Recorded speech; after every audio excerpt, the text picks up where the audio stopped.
Oh, Shelly says you're muted. I know. Shelly, I'm gonna fight OBS. Oh shit! That might Fucking be. fight you, OBS. Hi guys, welcome in. Now that you can hear me, hi Shelly. Shelly's the best. Hi, Shelly. We appreciate the hell out of you, Shelly. Thank you.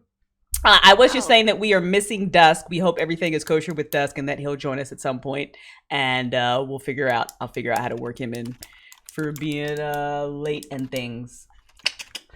That's gonna be interesting. It's gonna be anyway. Okay, spoil things. Let's do quick introductions of the cast. If you guys are hanging out with us during our very awesome Pathfinder or very awesome D&D campaigns, DM'd by the amazing Bander and the amazing Hess, then you know most of us. But we do have some new people, so let's start with the new person. What's up, Michael?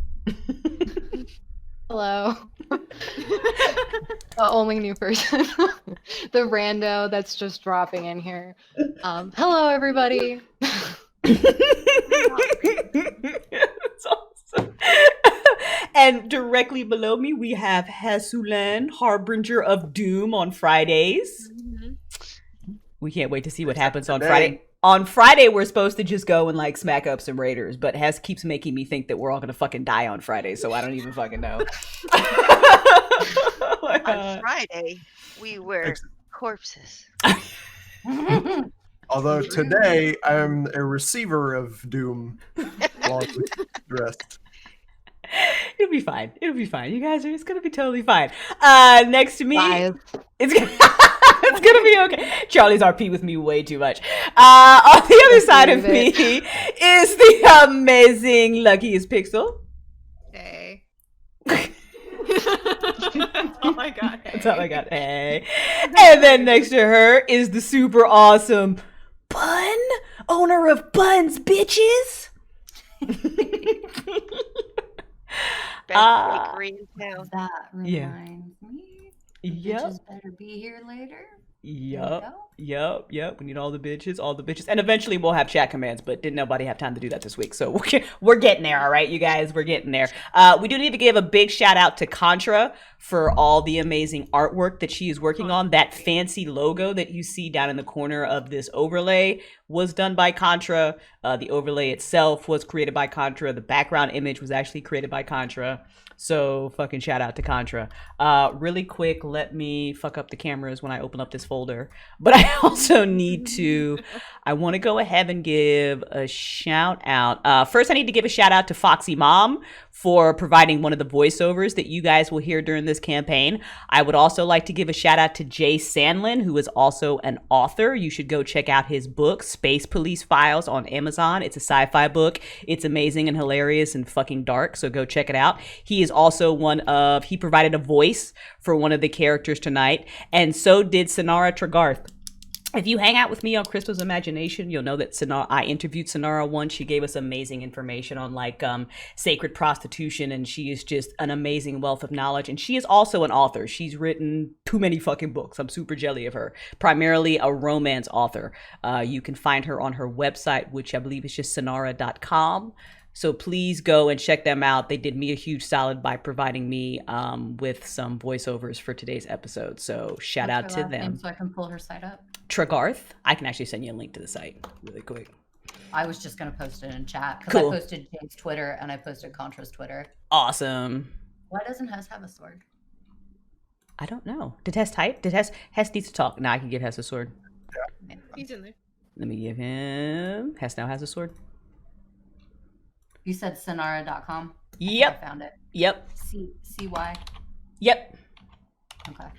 That's her. I will post her. That is her. And then I'm just finding, we've got some amazing epic music that we'll play today.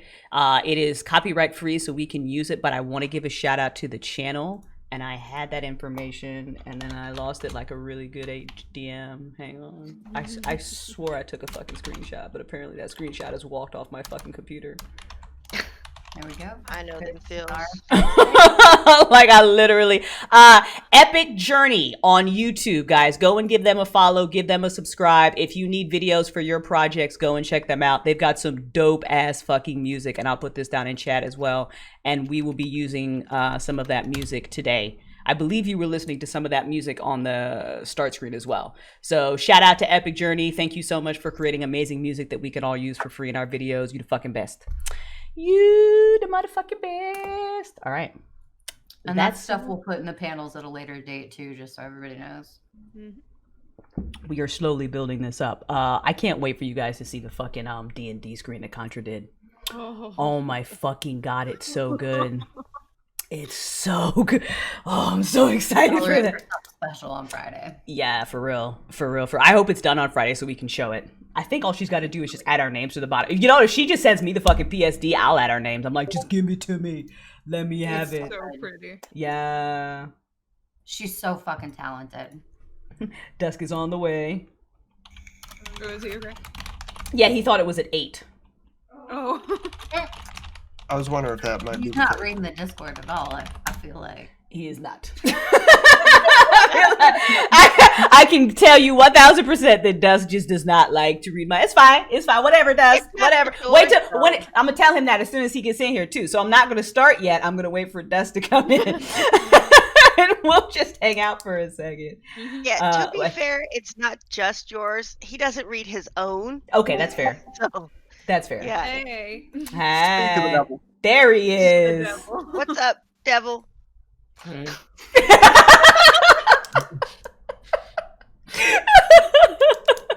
Dusk character is all the way at the bottom, underneath Hess on the screen, and that is represented today by his character picture. That's our banter. And Charlie.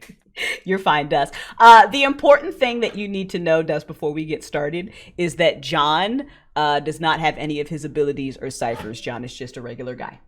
Sounds right. Cool. All right. Score. And if you guys are not following Dusk versus Tweak on Twitch, do follow him because he is our prime sacrifice and we do love him even if he's late. And confused about time zones, which is fine because I get confused about time zones. What time zone are you in, Dusk? We're in the same time zone. Oh, me and you are? So it's 6 for us. Oh, we're not in the same time zone then. I'm in It's 7:20 Central. here. I'm in Central. Now I moved. I'm in New Dusk Orleans. is in Eastern. Eastern. Okay. Yeah. Got it. She even posted it in your time zone, Dusk. I know. Discord. I read it. I saw 8 multiple times, but it's not. It's the 8th. It's August 19th, and I saw that as 8. I'm sorry. I love that his brain just auto-corrected that. And there's a shout out for the lovely Buns bitches because she did not. I saw you. I got you, waifu. And I believe she'll be streaming tomorrow too, so we can go hang out with her and yell at me and then yell about what's going to happen to us on Friday. So that'll be great. To be perfectly honest, I'm probably going to start the stream off yelling about the campaign because I'm pretty sure I'm going to have some fucking feels by the end of this. I already know that there's at least one major event that is going to put my character completely on fucking edge. And like, because I absolutely know. Yeah, sure. Nothing traumatic is going Yeah, there's not enough therapy. All right. So at this point, I am actually going to mute myself in Discord. My opening words are not for the players. They are actually for chat. If any of the players have sound going, I would ask you to mute it so you don't get spoiled. And I will be back Hold on. Yes, ma'am. Hi, I'm Bander. Just because, reasons. Did All I right, skip carry you? on. I didn't skip you, did I? Fuck, did I skip you, Yeah. Bander? Oh my fucking Yeah. god. Carry on. It's been done. Let's go. I fucking love Bander. I call her to make sure that she joins us. We have hung out together on twice. She's been in my house. She's helped me move. I am so... I'm a terrible friend. I am so sorry. Eventually we'll have commands A so lot that of Crystal shit in doesn't your have fucking to. brain. I am so fucking sorry, Bander. I love you. Way more people than we normally do. Usually there's Bander only 4 other players. also sometimes streams. We want her to stream more, like her crochet, her crochet streams and she makes dolls. She makes my soap, by the way. So Bander is fucking awesome. So yes, please. I have so much love for Bander. So much. Damn it. All right, now I'm going to mute myself and feel like crap the next fucking 25 minutes because I forgot God, being here. I'm feeling like crap. Too late. It's your Too late. it's Too your late. first Too day. late. All right, be right back, you guys. All right. I'm actually going to mute them as well because their words will distract me. So, it's going to be fine. It's going to be fine. Okay. Actually, I do need to turn them off for a second so they're not in my ears. Words for chat. Here is what you all see. The camera pans and we go underneath water, and it's not too deep. And underneath water, we see this facility. And on the top of the facility, it has a very, very faded sign that says SVT Securities. And as we move past the metal and down inside, what you see is chaos.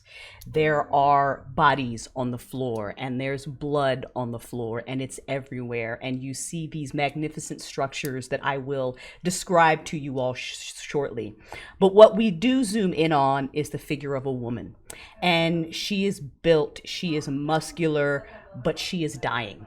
She has been in this fight, and she might have been responsible for the deaths that you see. And she is holding her bleeding side, trying to keep her insides in. And she has clutched in one hand what looks kind of like a data drive. And she is struggling as she moves down this hallway because she has to get to her destination. She opens a door, and inside this room, you're going to see the players, and they're all on the floor, and they all have shackles around their wrist. And slowly, one by one, she is going to release their shackles. On a table is an artificial intelligence, and this artificial intelligence looks half human and half machine. It looks like an AI body that has not fully been completed yet. And she is going to walk over to this body, and she is going to whisper, "I hope I'm not making a mistake." And she is going to plug information into them. And that's going to be one of the last things she does. She's going to slide it out. She's going to drop it on the floor, and then she is going to collapse. And she will take her last breath. What we see next is a holographic image. It's a child. It's another AI. The child is a toddler. And very slowly, this AI is going to move through the facility, and they're going to cover over the bodies so they're not seen with just a simple white sheet. And the child's going to look very sad and shake its head, and then it's going to disappear. And now we can talk to the players. Hi.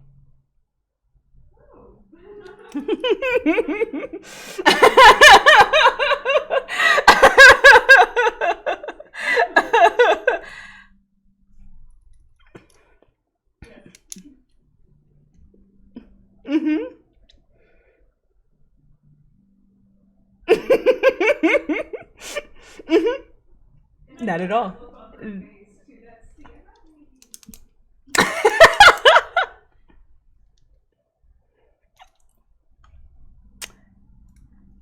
We're still muted. I got that.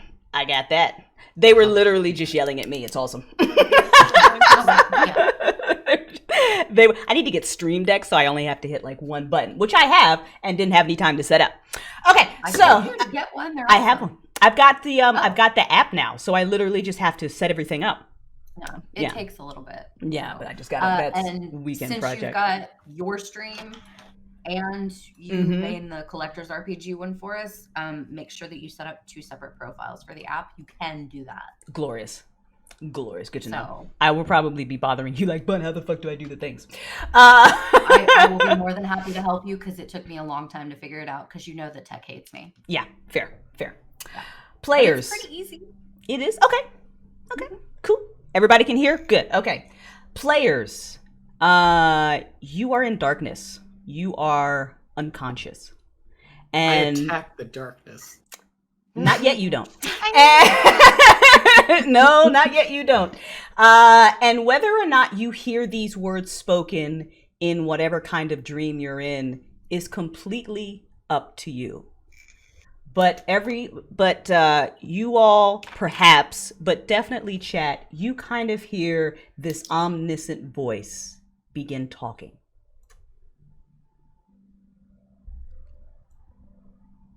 People say that bad memories cause the most pain.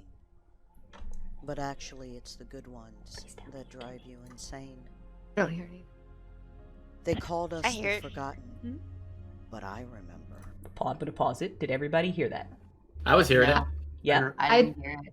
I didn't hear it either. Bun, are you in Foundry? You are. Yeah, I'm in Foundry. And you just don't hear it at all.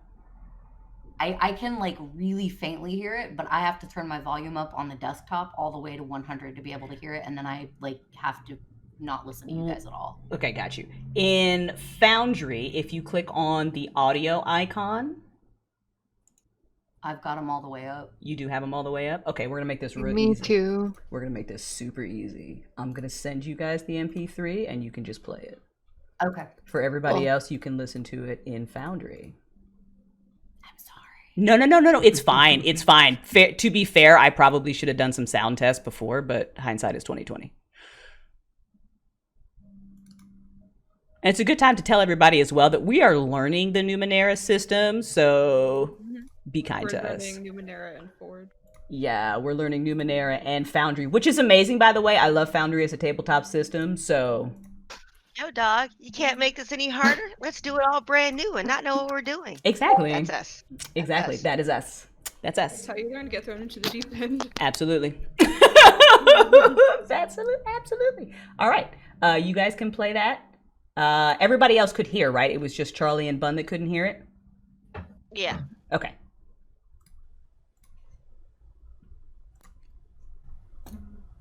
People say that bad memories cause the most pain. But actually, it's the good ones that drive you insane. They called us the Forgotten, but I remember. I remember what it felt like to soar across the universe. I remember what it felt like to be connected and overwhelmed by love. I remember the joy of every life that I've lived.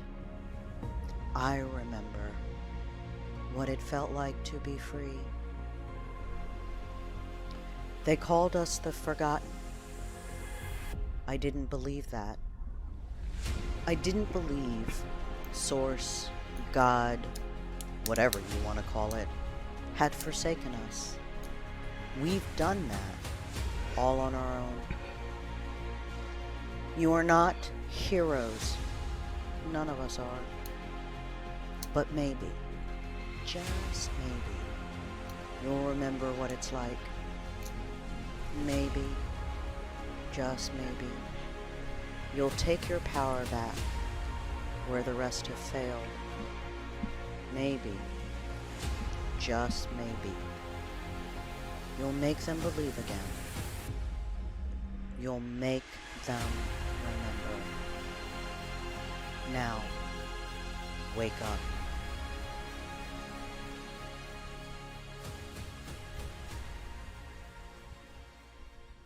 God damn, Brie needs to be a voice actor. Right? She fucking killed that. That was really good. I have fucking chills and I'm shaking a little bit. I get chills every time I listen to it, especially when I drop the track to it. It was like, I'm like, oh my god, this is so fucking good. God damn. Holy shit. She Yeah. writes that we ain't heroes. It's fine. We're gonna be big goddamn heroes. It'll be What is amazing. that? Can everyone see the map now? Yes. Mhm. Fantastic. I Okay. can see. I can see. Good deal. Coda, you are the first to awaken when that voice says, wake up. And Coda, you notice probably after a few moments of the grogginess kind of wearing off, that you are very, very different. Very different. In ways that you and I have talked about. So why don't you describe what it's like for Coda right now? So, Coda, You are also wakes kind up. of just really quick. Let me just describe that you're on a metal table. So just to go ahead. Okay. Would it be like the lab, kind of like the lab table, or is it like? Nope, you're like on an old metal table. Okay. So Coda wakes up, eyes blink open, looking around and taking a moment, and then goes to sit up and almost sits up too fast.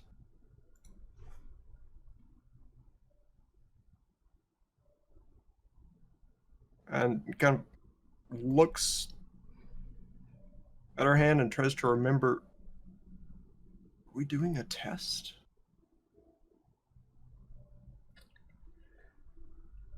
Coda, I'm going to pause you right there. London, E.T., you are the next to slowly wake up. And what you see is a place that you should not be in. You are in what looks like some type of storage room. And it looks to be very old. The floors are all made of metal. The walls are made of metal. But the thing that might startle you the most, because your eyes might be probably drawn to it, is that there is a body underneath a bloodied sheet, probably right in front of you.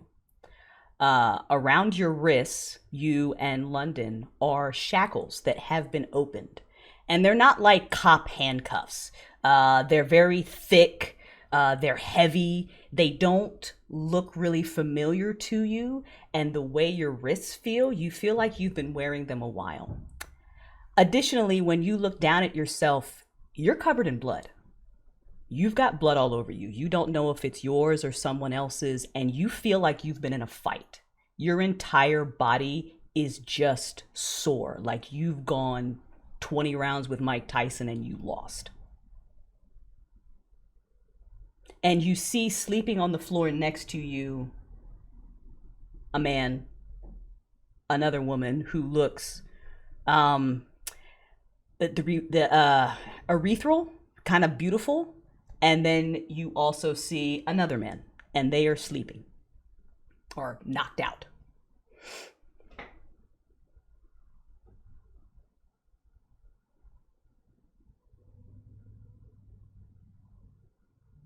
So ET's probably going to start panicking, and his heart rate is going to accelerate almost instantly. And he's going to start patting himself down, looking for his cigarette case. He will have it. His hands are probably going to be shaking as he pulls a cigarette out and lights it. For the record, anybody in chat that is wondering, it is not a normal cigarette. It is an herbal cigarette.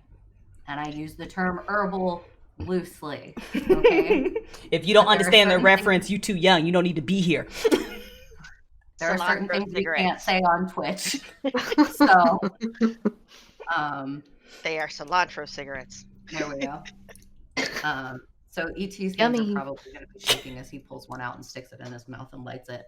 And he is definitely going to move away from everyone that's in the room because he needs distance. Okay. All London. right, so London opens her eyes and kind of screams and kicks back, like not at anything in the room, but like kicks back, falls off the metal table, and scoots into a corner before she looks down and realizes that she's covered in blood. And then she starts patting herself, going, "What the fuck? What the actual fuck?" You know. To be fair, you were not on a metal table. You're just on the floor. But Oh well. same. Yeah. Okay, yeah. Scooting. with the kicking and the scooting and the what the fucking. Now, are And, these doors actually in the room? Oh, sorry, Vander, go ahead. Yes, they are. They are actually in the room. And that door that you're right up against, ET, is actually open. And you see that it leads down to a long hallway. And there is also kind of droplets of blood in the hallway as well. As you two... continue. Please continue. Oh, yeah. So she checks herself, realizes that she's not, apparently dead, though she feels like it. And, yeah, kind of looks around the room, more what the fucks ensue. And that is the title of the episode, by the way. What the fuck? Michael, you wake up next, and you actually, like the others, you have the open shackles around your wrist, so it's very easy to take them off. You have blood on your knuckles. Like, you've been in the actual fight. You also got it on yourself as well, but you actually have some on your knuckles. Dante, you have the same. Michael, you'll feel like you, but not like you. And you might notice that you don't have wings at all. You know what happens when an angel falls, and it's not a pretty thing, and normally their wings get ripped off and there's a scar. Yours just aren't there. Like, you've never had them.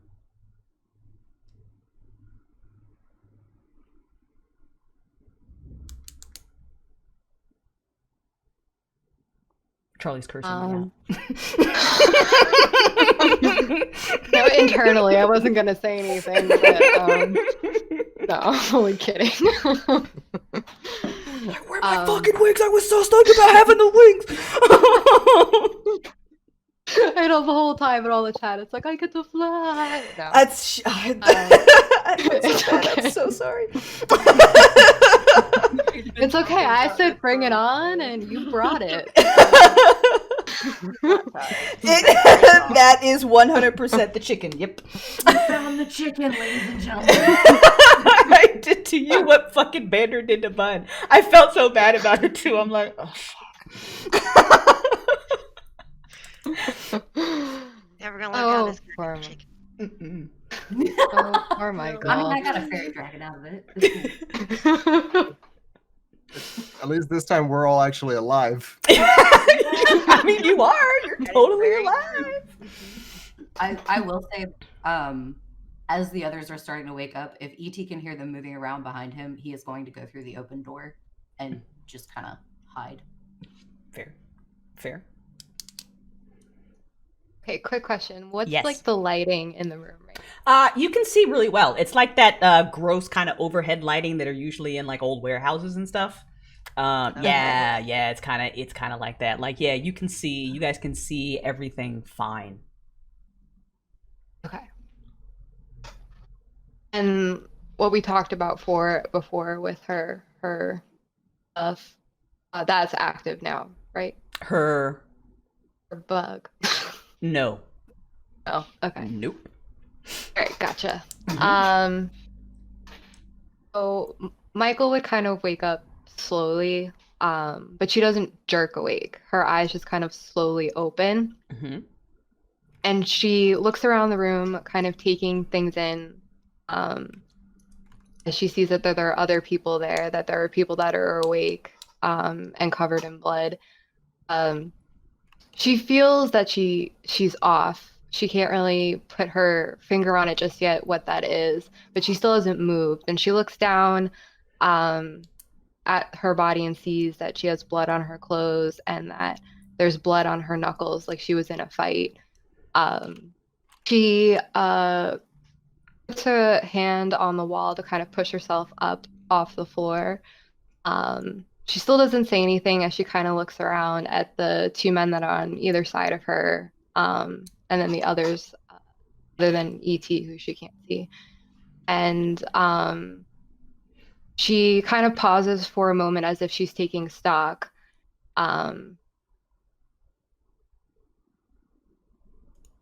For now, trying to like tilt her head to the side, trying to figure out exactly why she feels off. She slowly kind of reaches her hand behind her back and starts feeling up her back through her clothes, but doesn't say anything as of right now. She's still not making any kind of connection there as to why she might feel odd. But she doesn't do anything else. She kind of just stays quiet and looks around for now. John, you're the next to wake up.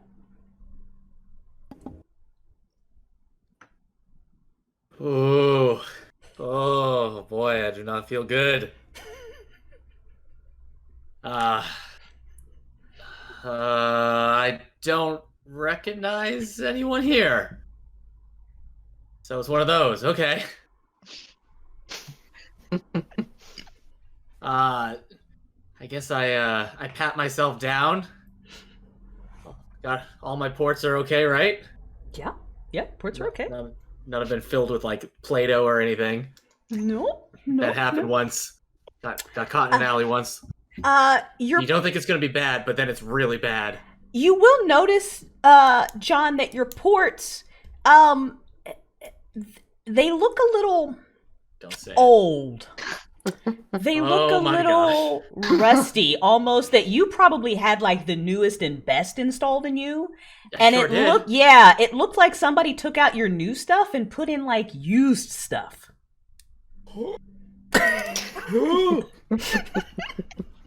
I start dry heaving, but if I was the other characters, I wouldn't trust that it's gonna stay dry long. Oh my gosh. Like, is it even the same ports? Is it just downgrades, or is it like different? They're like kind of, yeah. It literally, it'd be like, just like the same kind, but it's just like they're old, they're used. It looked like somebody like took out your ports, went to a junkyard, found somebody's rusted one, and stuck it in you. Oh, okay. This has happened once or twice before, but not to this degree. Oh my gosh. Oh, I hope...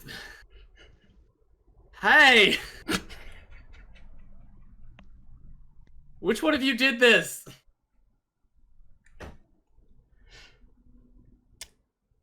Does anyone respond to John? So, does Coda look right now about how I think she probably looks? Absolutely. Yeah, and if you want to describe that more in detail for people, and yeah, go for it. Okay, so whenever the rest of you look around at all the others, the one person laying on a metal table is not really a person. It's a robot.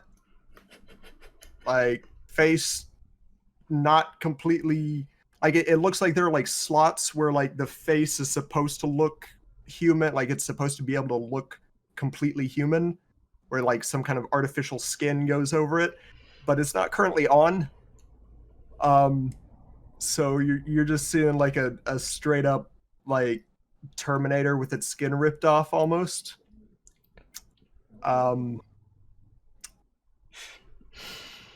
In fact, I'd found a few good pictures, but none of them were copyright free. But you can put them in the Discord for people. Let's, we do that later. Like, actually, I can. Suffering Breed's character. Absolutely, yeah. Throw him in there. Yeah. Well, anyway, this robot is kind of staring back at the rest of you, also very much shocked and like, what the fuck? While Hess gets his picture, Dante, wake up. Dante, like Michael, just a reminder, you also have blood on your knuckles. He'd stir awake, and when he opens his eyes and looks around, he'll probably be thinking, what I do now? He'd probably slowly sit up and support his back against that metal wall. And gonna be confused, like he's probably gonna try and retrace his steps, so to speak, and remember what he was doing before. I don't know if he can, but you would have a memory of, whatever it would be normal for you to be doing last.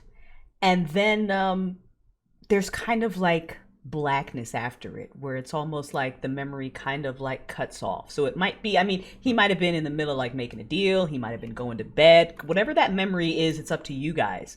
But you have like, you can kind of, I was doing this. I remember doing this. And then Nothing.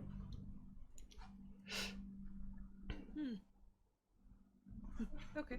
So he'll think about the last thing he was doing. And he'll think that he wasn't in the middle of a deal, so it's the first time he's been in a place he wasn't supposed to. So he'll just look around at the other people around him and wonder what he's got himself into. And maybe shoot an odd look at the person complaining about the rusted boards.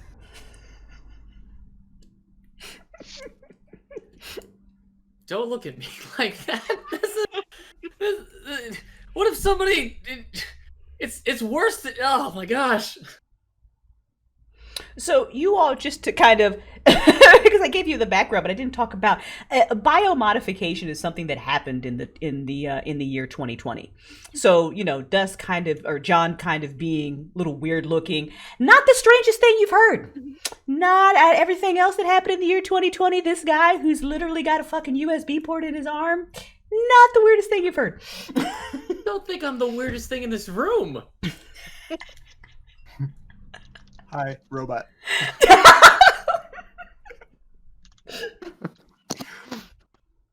Actually, it looks a lot like the character token. So the robot is sitting up, is moving? Yeah, robot's like sitting there, looking at its own hand and looking at the rest of you like, what the fuck is going on? Holy crap, it talks! London is just like, oh god, Skynet, it's real, it's real. So hearing all the shit coming out of the room behind E.T., he's gonna start down the hallway. As Sure. quietly as possible. Hang on, I'm answering He a wants question. no part of that.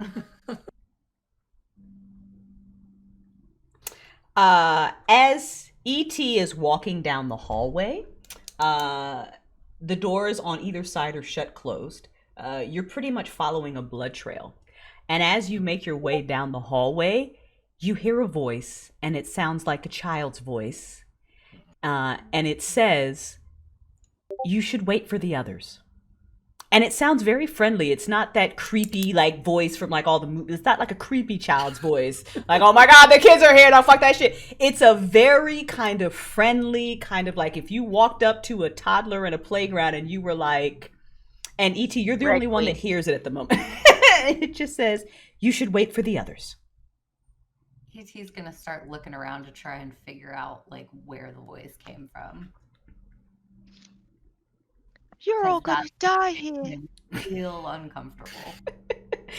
As E.T. looks around, E.T. Probably pops up behind him. A holograph kind of materializes. And it's a child. It's a boy. They're a toddler. They look completely... Sorry.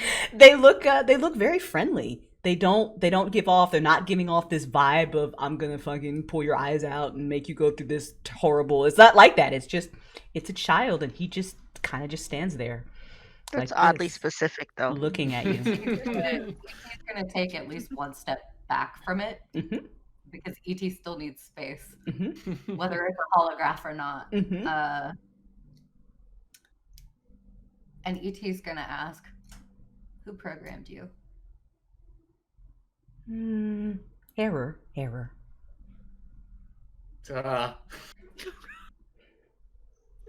I'm sorry. I can't tell you. Error. Where is here? Error. I'm broken. How do we fix you? Oh, you need... I don't know the word. One of them would know the word. Can we talk to them? You can talk to them if you would like.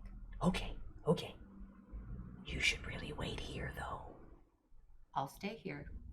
Okay. And E.T. will actually stay there. holograph disappears and it reappears in the room where the others are, kind of on the other side of the body. Dante, this holograph looks very familiar to you. Very familiar. The rest of you, you don't know this holograph from at.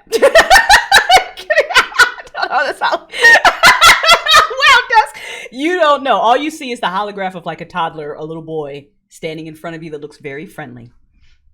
Oh. So We're sorry about the body. I tried to cover them so it wouldn't scare you.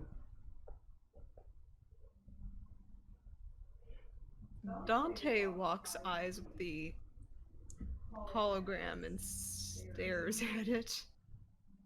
And if the two people next to him, two people next to him, will just hear him say, "Co to jest? Yishin." You don't know what he said, but he's just staring at it really hard, and he stands up.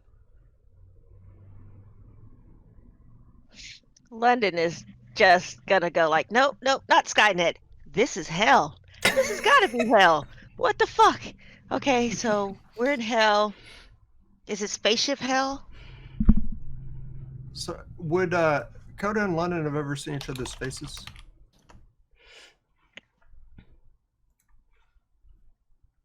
Like, would they have ever had like a Skype or Zoom call or something?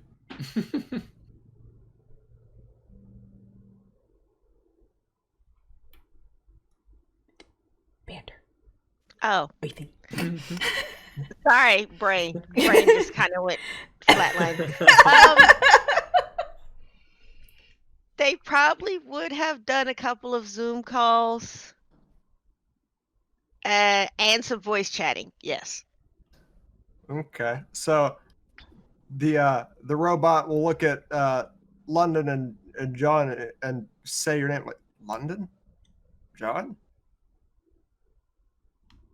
How do you know me, Terminator? Where are we? What's going on? Would John, like, is this a holographic tech that we're seeing in front of us, like something we'd see out in the real world, or is this like new to us? Is this a common technology? Not really common. John, you've probably seen something similar to this before. I mean, Coda, you definitely, because of where you work. You would have kind of seen like being able to kind of make a holograph kind of image or whatever. Maybe not this sophisticated. That would be kind of the only thing. So It's supposed to be like cutting edge kind of. Yeah, this is what you see in front of you is definitely cutting edge. And how cutting edge does Coda appear to us as well? Like, is this something we would see just walking down the street? Actually, John might recognize a few of the parts in like the arms and legs and stuff. Mm-hmm. But are robots like a regular occurrence? Like, can I go down to the deli and a robot's going to be serving me, or like robots still, rare?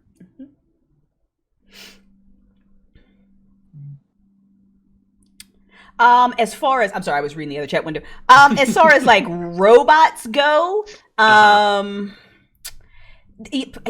really, not too much. Like, people aren't really walking around with high tech Terminators that look like Coda. Like, that's not, we haven't gotten to the I don't know, what was that movie with Will Smith where everybody's got a fucking robot? iRobot. Yeah, we have Right. so easy. Yeah, we haven't gotten there yet. So the fact that I just saw a robot get up, look at its own hands, question where it is. That's some stuff you've seen on TV, obviously, like pop culture, Right. for sure. Yeah. But this is a big deal. Yeah. Coda, you'll also notice that some of your parts are also old. Doesn't feel good, does it? Like old replaced or old aged? Old replaced.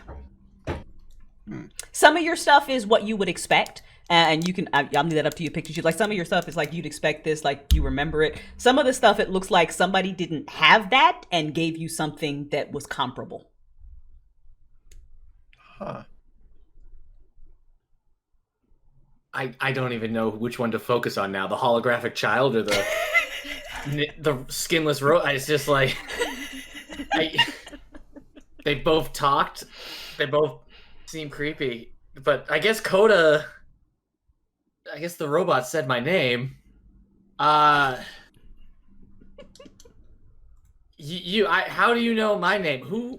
And I guess John looks at London. And who are you? Why does the person who know me that I don't know you? Oh, okay. Long story short, I'm Project Cavalry, which you'd both know is the name of the project Coda's working on.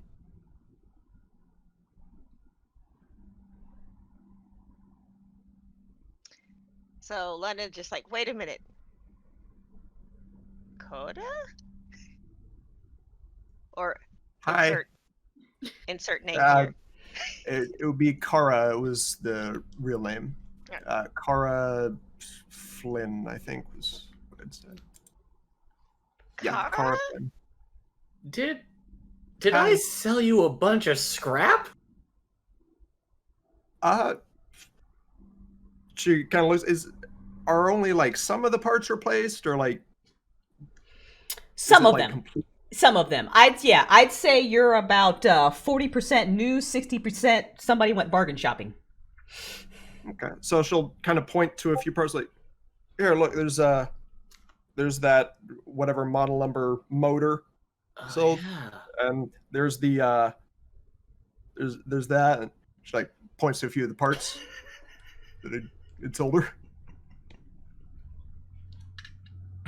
Y'all are sending me some You were amazing- different before. Yeah,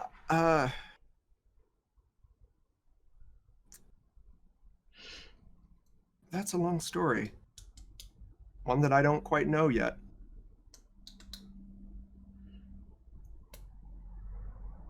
So at this point, Coda's now like kind of lost her mind, like, wait, am I alive somewhere still hooked up to this thing, or what the fuck happened?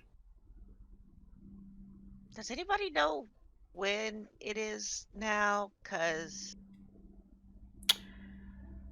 Coda, if it's that file that you would think that you would have, you don't. You couldn't tell what time it, like, you just don't know. It's not there.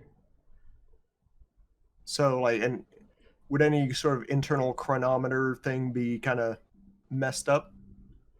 Because I'm not a tech person, if I'm understanding what the internal chronometer, yeah, explain. Like I'm like 5. the part of the computer that like keeps track of time. Mm-hmm. Yeah, no, it's fine. Yeah, like- it's borked. So it's been like reset or something. It's So like- It's day 1 of the history of time. so that's obviously not correct unless we've time traveled. I have no idea what time it is. ah man, we missed the raid. Raid leader's gonna kick our ass. Where are we?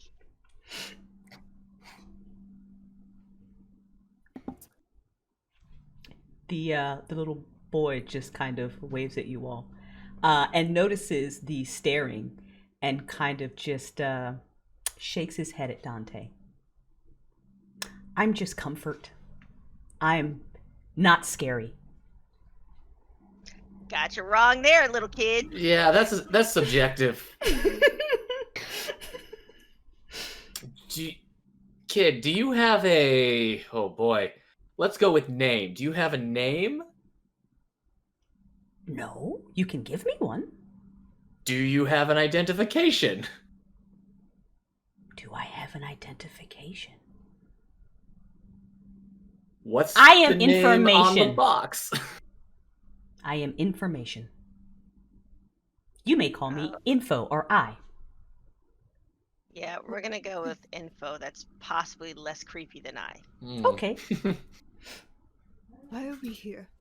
What happened to us? Error. Where are we? Would you know that? This is a facility underneath the city.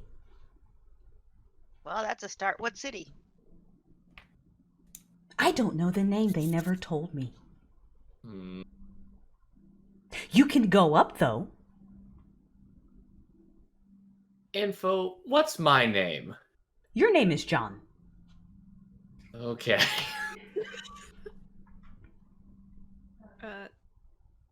At this point, Dante stopped looking at the at info and kneels down to the body bag. It's not a body bag, it's a sheet over a body. A sheet over body. Ooh, better stop standing on that.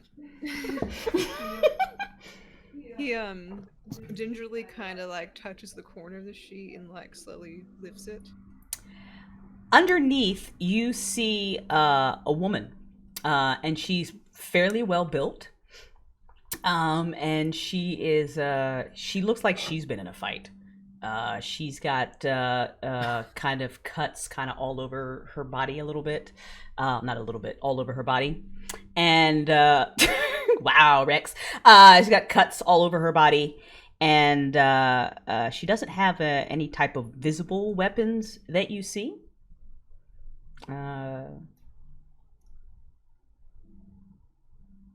Does anyone know Don't who? touch that. This is how horror movies start. Don't you know anything? Does anyone know who this is? Nobody would recognize her. Info. Do you know what that is? Is it really dead? Not gonna be like a zombie or anything?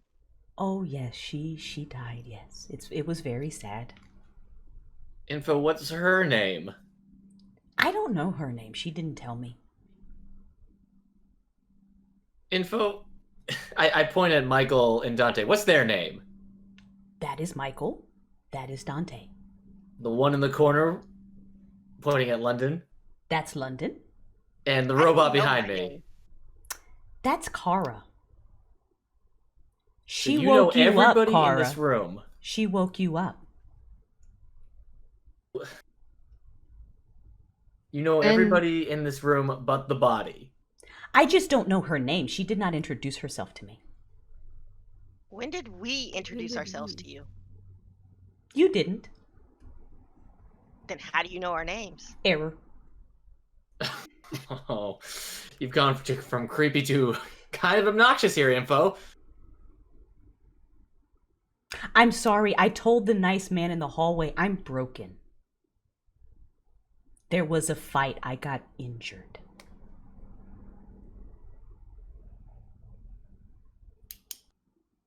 Fight her? I ask, pointing at the body. It wasn't her fault. I can show you what happened. Yes. Well, Let's do how? We'd have to go to the other room, and you're supposed to go to the other room.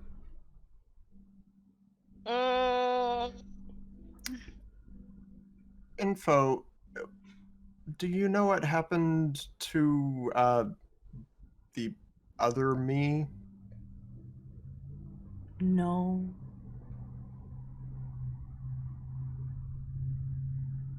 But it was very important that she get you here.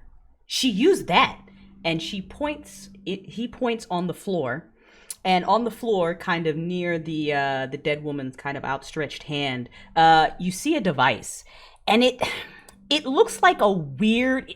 It almost looks like a damn floppy disk from back in the day, but it's a little bit narrower, so not quite a USB stick. It almost looks like a floppy disk that's like part key card or like whatever. And he points at that.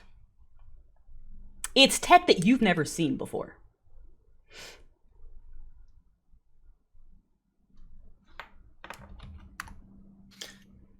Info said the robot woke us up.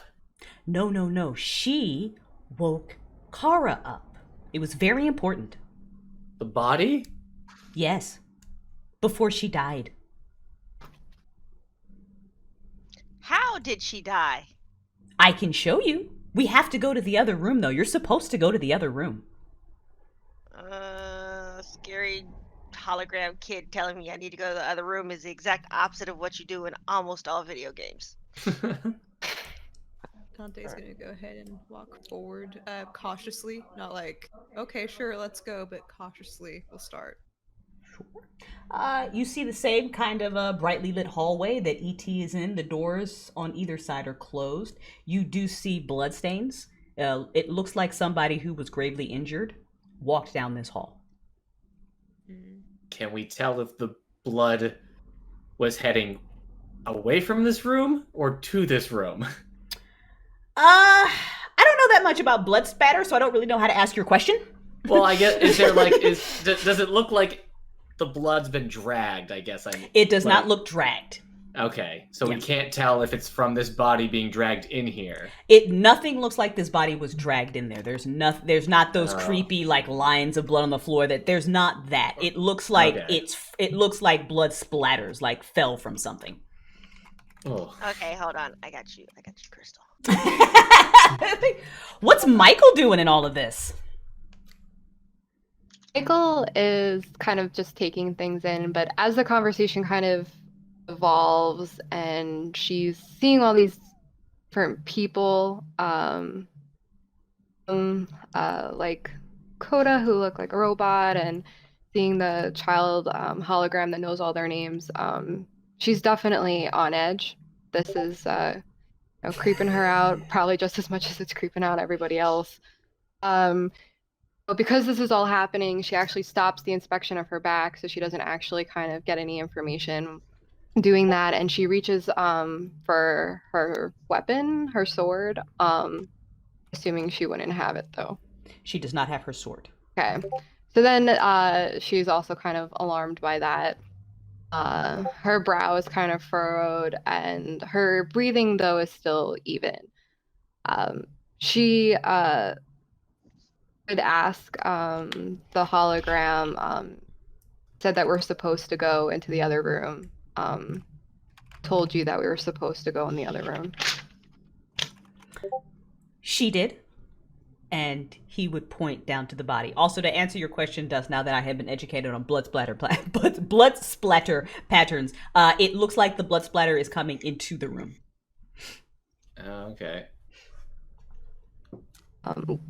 Michael would also inspect the body. Would she be able to tell anything about, like, by what manner the woman died, like a weapon or anything like that? The weapons look a little, the kind of cuts that she has on her body look a little familiar to you, Michael, and I'm going to send you a DM. Okay. A little familiar. Little, got it. Yeah, just like you have, mostly because you haven't really had a lot of interaction with these people. Gotcha. Hey, info. Who's the kid down the hall? Stop calling him a kid. He doesn't look like a kid. You're driving me nuts with this. Give me 1 second. Let me DM Charlie, and I will have info answer your question. As Coda kind of turns the corner and sees ET, they'll kind of freeze, and because Coda's like, okay, how do I tell ET that I'm a robot now?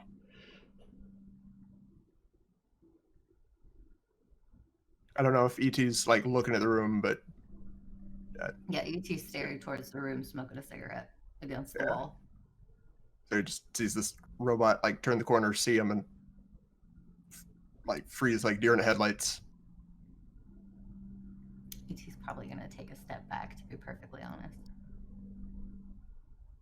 Lennon kind of skirts the body and heads towards the door, just against all of her game training. He's like, oh, this is gonna end so bad. We're gonna get killed by the monster. This is how horror movies start. Have none of you guys played video games? No, the mouse stays on Hess's face for all time. I got it. As Lennon walks by, gonna kind of snap out and tell her that's ET down at the end of the hall. To answer Dust's question, that's ET.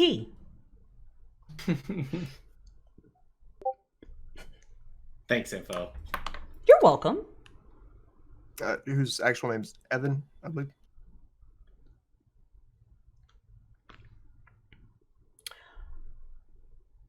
What does Wait. In the podcast, the answer to that was yes. Lennon looks at Coda and is like, wait, you mean ET? ET phone home?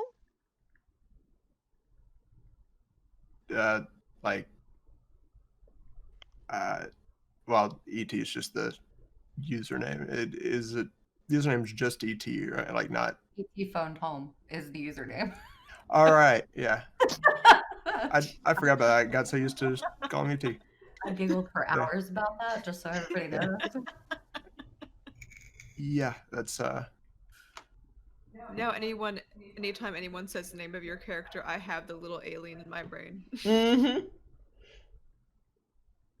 I'm not just like texting people. I'm answering questions in DMs. Okay. So Lena's like, well, I guess I know 2-ish people then here in this hellish mind-fucking landscape of psychological terror where we're all gonna end up killed by like a squirrel in the squirrel kingdom or whatever, I guess.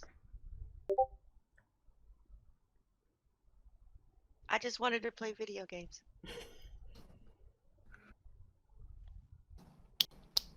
yeah. Kind of wishing this was a video game. If this is a video So- game, this is the worst one.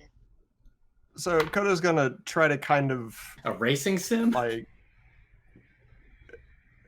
Coda tries to kind of almost disassociate from the body and see if she can feel like her body on the other end controlling it like usual in the tests, or if this feels different. This feels different. You don't feel yourself at all.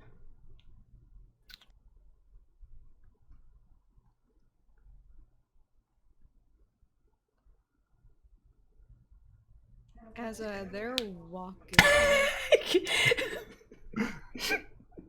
Your facial expressions right now are amazing. Out of character, I expected it, but like in character, Coda's like, oh, shit.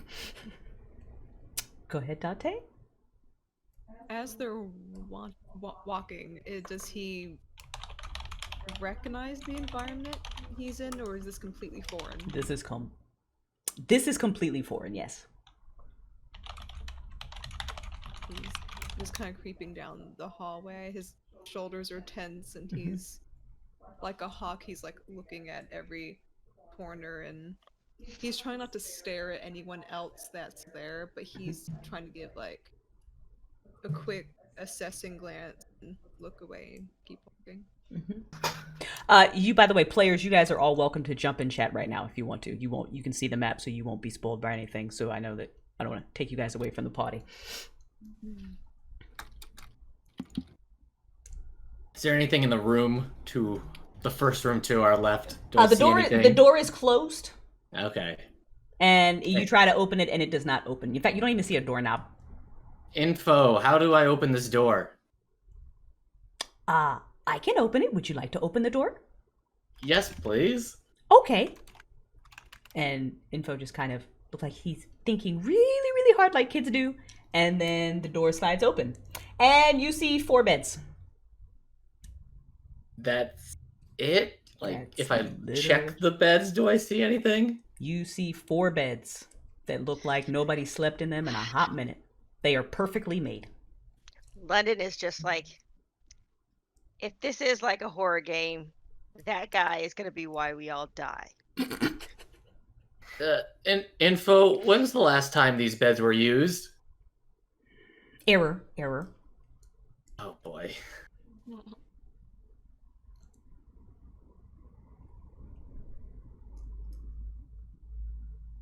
Info slowly walks down the hallway next to you guys, but slowly, keeping distance.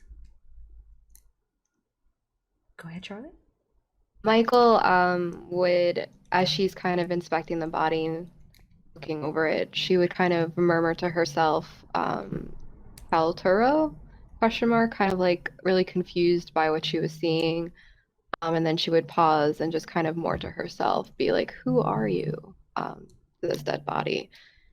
And then she would kind of stand up, and seeing that all these people that she doesn't really know leaving the room and that there's nothing in the current room that she's in, she would slowly start to make her way to the door too, but kind of giving a wide berth to the other people that are by the doorway. Okay. Info kind of keeps walking, kind of noticing that some of you are creeped out by him. Doesn't do the kind of disappear and reappear thing. So they walk like a toddler would down the hallway. And actually, I think I have a token for my AI. Stand by. I did make a token for the AI. I'm fail. I forgot. Okay. But he stops right here and waits.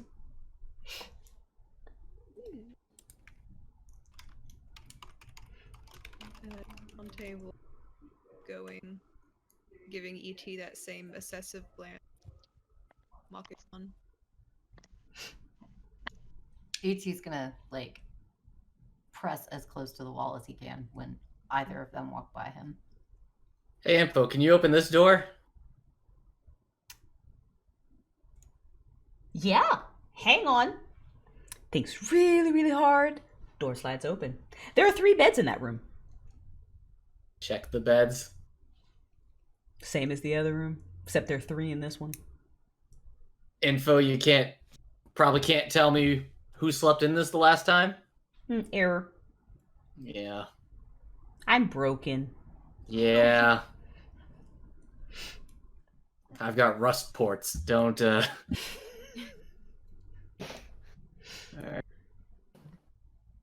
Which way is Info leading us? Are we supposed to go into this room to our right or forward? Right here. You see the pings on the map? Ah, okay. Yeah. Info is in fact standing right there waiting.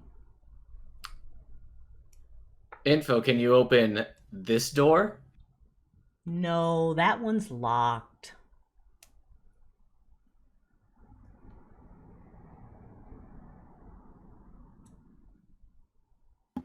Maybe if I wasn't broken? Mm-hmm.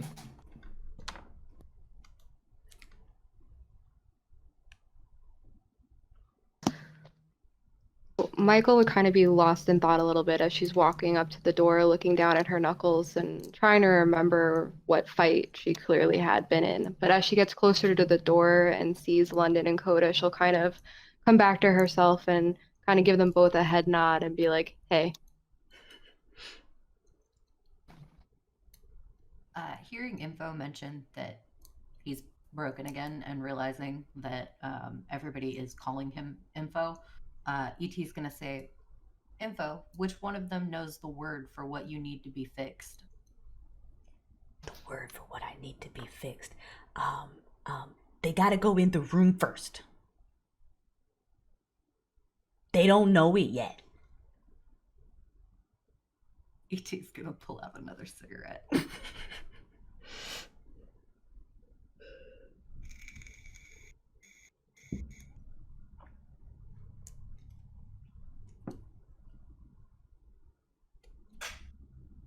Broke my board. Pixel, when you're talking into your mic, try to pull it a little bit closer to your mouth because you sometimes cut it out a little bit. It's just because you're so wonderfully soft-spoken. And that's one of those mics that it wants to be like all up in your face. Don't want to bite my mic. I need to refresh. Hes, you know you're muted, right? There we go. I am indeed. So, Coda will lean over to London and could you do me a favor, introduce yourself to ET and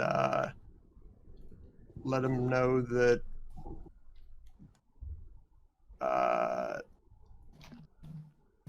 I've got some strange news. Because like at this point, Coda just looks like a completely strange robot and doesn't want to like freak him out. And is probably already freaking him out a little bit because there's just a strange robot kind of trying not to stare at him.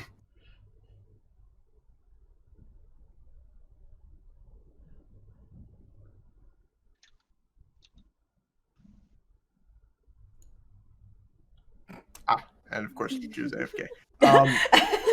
Was Banner AFK? Oh, okay. Apparently, yeah, I didn't even see that. Banner, kind of, sort of asks London, "Hey, could you do me a favor and go introduce yourself to ET and let him know that I've got well, That you're a giant robot? Sure. yeah, because like at this point, Coda doesn't want to like freak him out more than already is by being a weird robot trying not to stare." All right, so London kind of walks and gets about 10 feet away from ET and just kind of is like, hey, and does a little awkward wave. ET's just gonna wave back. So, as you well know, there's some weird shit going on. We're inside a horror movie, apparently. There's one also weird thing. Yeah, so see the robot? You know, with the Terminator face? She kind of waves over at ET. He's gonna like very hesitantly wave at the robot. So, hi, I'm London. You probably remember me as Black Cat. For those keeping track at home. Wait, like the raids? Yeah, in the game. Yeah, that's me. The robot, our lovely robot friend back there is what's her name again? Cora? Real name is Kara. Yeah. Username Coda. That's Coda. Bullshit. Go talk to her. She just didn't want to, freak you out. So Coda just kind here I of am. takes a couple steps closer, but then stays there and is visibly waiting for ET to. Prove it.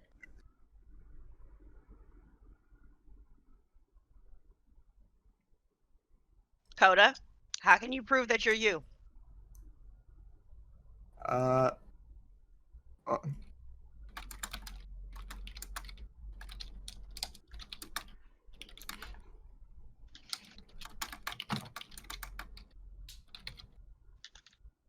So, robot kind of thinks for a moment and, "Oi, you got butterscotch?" ET is not even gonna like think about it. He's just gonna like reach into his hoodie pocket and pull one out and kind of look at it for a second and then look up at Coda and be like, "What the fuck?" Yeah, that's why, with the freaking of the out. What the fuck, Kara? Yeah, you know that top secret project I've been working on? Yeah, the one my mom put you on. Your mom made her a purse com. Oh, God, we're gonna die.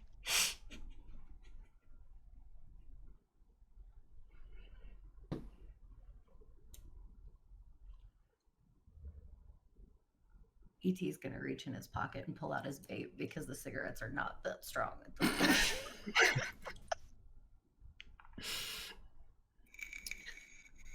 I'm just imagining him like taking one big drag of it. It's gone within a second. That would be accurate. That is where ET is at this point.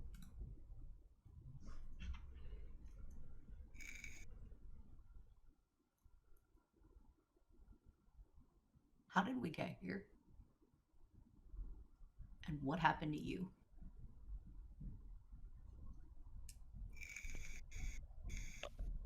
That's what we're hoping to find out.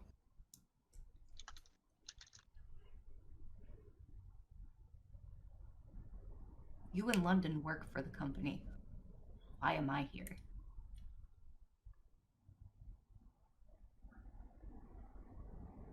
Well, if we follow the creepy toddler, maybe we'll find out. Info's not that bad. I've seen creepier. All toddlers are creepy. London just mutters it under her breath. And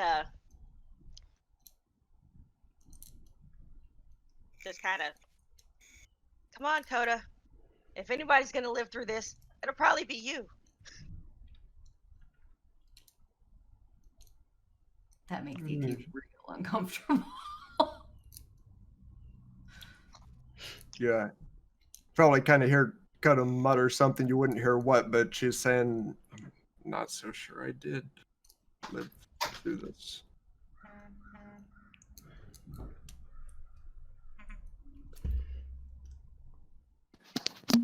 Info is still standing in front of the door, patiently waiting, kind of just looking at you all. We'll cautiously move forward toward the thing. Yeah. What are the rest of you doing? Michael is gonna kind of follow people down the hallway. She'll kind of be talking to herself a little bit under her breath. Do humans still say hey? And then it'll kind of be quiet for a minute, and then she'll curse and she'll just be like, hellfire. And then she'll kind of walk down, but she would have noticed, she would have listened in on that conversation and made some mental notes. And then she'll follow everyone down, because she realizes that this is the only way to get out of here, is to go to this room where leading them. So. He's gonna pause for a second, turn around and poke Coda. She just kind of grins back and probably feels I'd say probably the coating, because like there's supposed to be skin there, or like synthetic skin, but like without it probably just feels like some kind of lightweight polymer. So I told you leaving the house was a bad idea.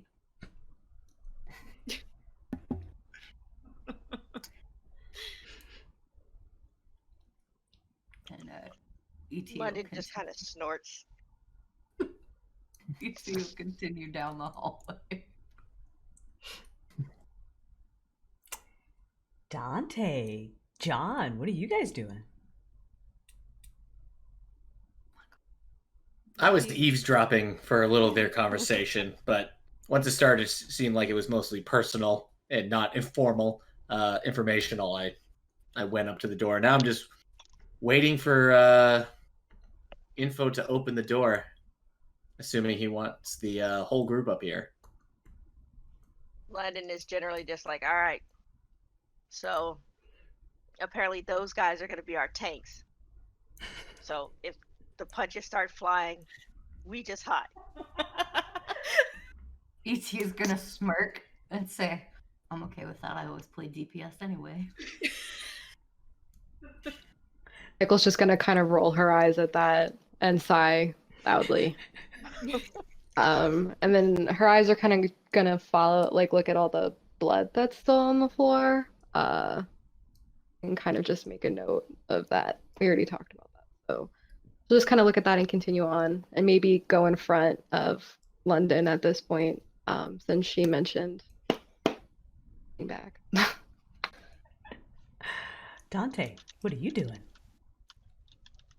When he gets up there and he hasn't taken his eye off of the hologram yet. He has just this really piercing stare, but he shakes his head a bit and says, we're ready to go in, small. Okay. And the holograph known as Info will reach up and take Dante's hand. And it feels very solid. And he will look at the others and he will say, there's a lot in this next room. And I tried to cover up the body so you wouldn't be scared, but I wanted to tell you that they were there, okay? Okay. And he thinks really, really hard. and the doors open up. And a voice says, it's time to go on break! Let's take a break! So we'll be right back. Everybody go grab your purple drink. I'm gonna give the players a chance to wrap their brains around what I have just done, because I'm not done. I need to get another water. Everybody go pee, grab a snack. And when we get back, we'll find out what's inside this fucking room. We'll be right back. For you. Hey everyone, Eric here, aka John. We hope you really enjoy this episode of Forgotten. Don't forget to smack the thumbs up button and subscribe. Bun, we are back, by the way. Oh, never mind. Everybody? Now I really want to know what you were going to say, Duz. Well, because Bun made sure we knew it wasn't cigarettes. It reminds me of when my friend started listening to Kevin Smith's podcast and you constantly heard a lighter on the microphone. And my friend, who's a little bit less worldly, was like, boy, he sure smokes a lot of cigarettes. Oh, sweet summer child. It's just so, he's like, he sure likes those cigarettes, huh? I'm like, uh-huh. Hi, Camu.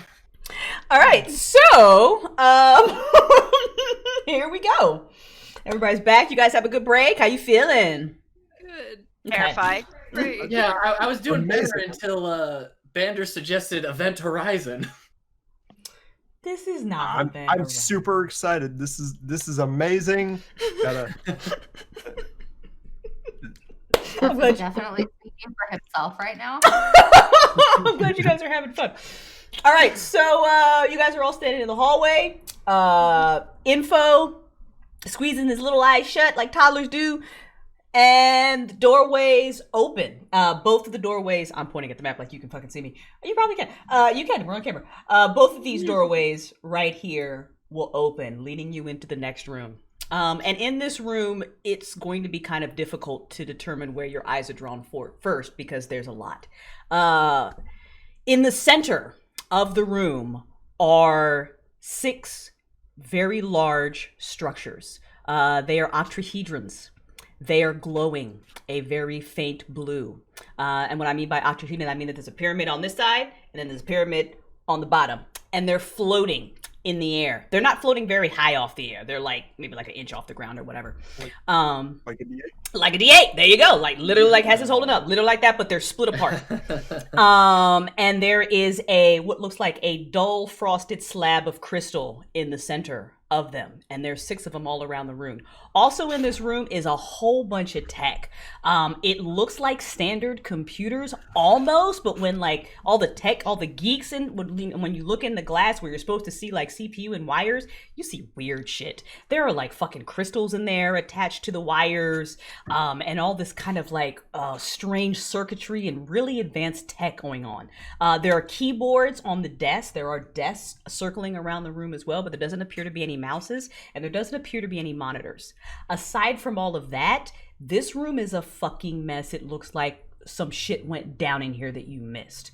There are parts all over the floor, possibly from destroyed robots. They're kind of some arms and legs. Not like you though, Coda. These things are thick. Some parts that maybe could have been like a cannon or something, you're not really sure. But it's just like they're littered all over the room. And there are also 3 other bodies. The bodies are covered, but you see the blood seeping through the sheet that Info did. You also see next to one of the octahedrons, it looked like someone wrote in blood and tried to write 2 words, destroy them. I'm sorry if it's scary. London kind of walks up and peeks around the corner, and she's like, so, how long have they been dead? Info, answer the question. Info shrugs. Who programs a shrug into this thing? The same type of person who doesn't program a chronometer. I'm just broken. How much time has passed since last you remember, Info?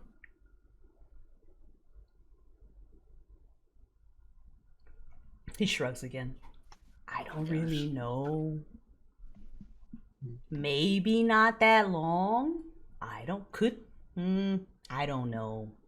What was the last major event that you remember? They were fighting. Do you want to see? Yes, we want to see. Okay, I can do that. That wasn't broken. Info walks into the center of the room. Let's go to Dante's hand and walks into the center of the room. And is going to wait for you all to come around the corner. Come on, you gotta come in. We're gonna die. Listen, I don't know any of you at all or that well, but I'm worried that this kid is gonna show us by example and with us. Well, it's not like we have much choice. I do not think he will. Michael Well, would he's just kind of holding shake. your hand. Michael would just kind of shake her head and move forward into the room. Michael, I'm DMing you right now. Stand by. I'm gonna Okay. let the one who seems to trust this hologram so much go ahead. Yeah. I'm gonna Michael get would right- say that it's not, it's not about trust. It's the only way out of here. Coda's making sure that like ET's beside her and kind of keep an eye on her, make sure she's not, or make sure that Too ET's freaked not out. like too freaked out. And ET will probably notice that Coda's not breathing or blinking or anything. It's a little bit unsettling. She's gonna ET. nudge Coda and say, "You at least need to pretend to breathe. Maybe blink." Oh. Yeah, London's gonna look back and be like, "That shit's creepy, yo." Right. Yeah, just put a breathing routine on loop or something.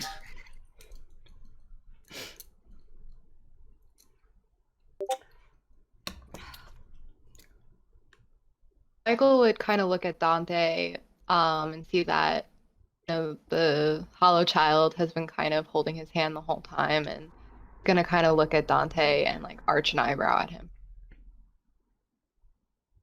I am just as confused.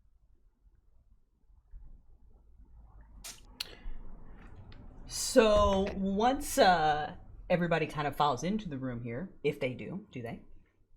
Oh yeah. Yeah. London sees one of the floaty double pyramidy things and just kind of runs over and starts like looking. It's like, "Oh my god, I've never seen anything like this." Da-da-da. And she's like wanting to touch it, but she's completely not noticed anybody's because she's fascinated with the machinery right now. How does it work? London, when you get close to this thing, it gives you a very welcoming feeling. And it is genuinely like it feels almost familiar. It's like you feel like if you wanted to touch it, you could touch it. You could just you could love on it if you wanted it to. It loves you too.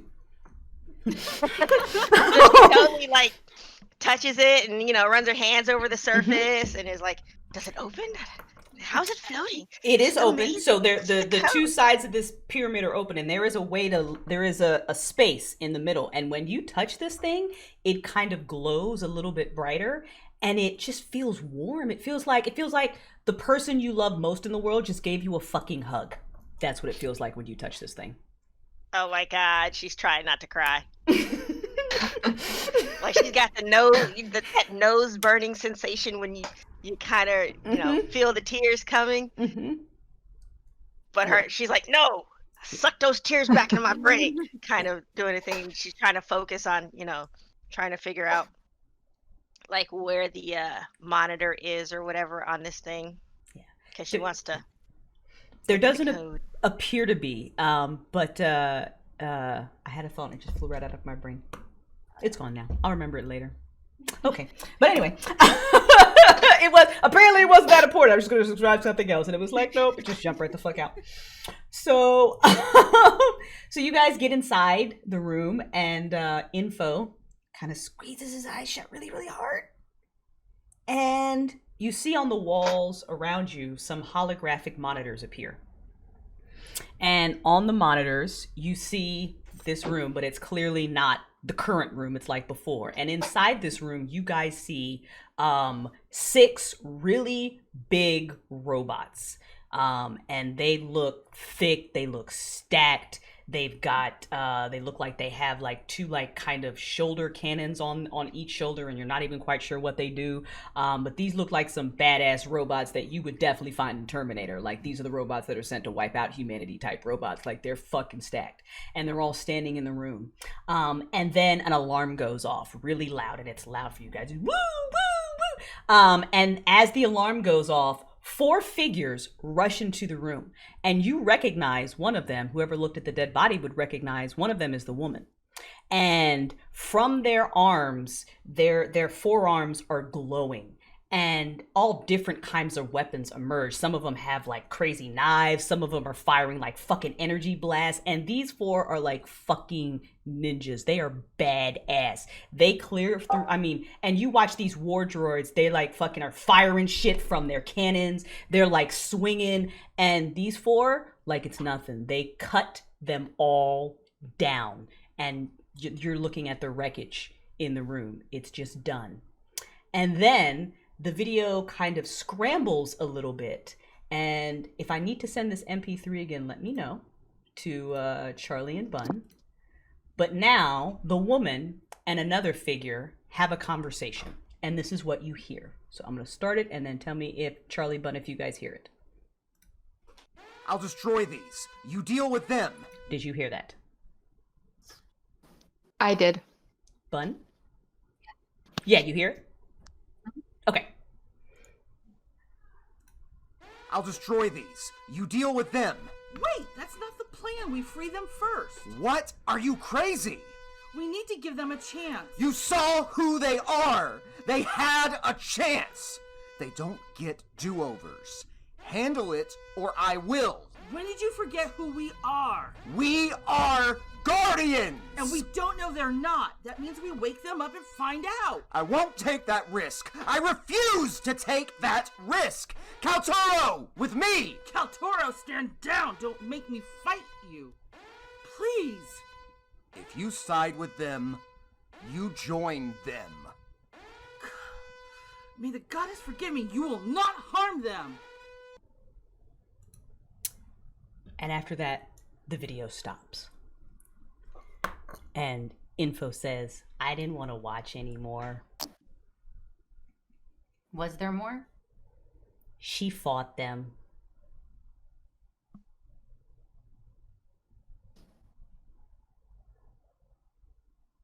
Is that who's under the sheets? Yes.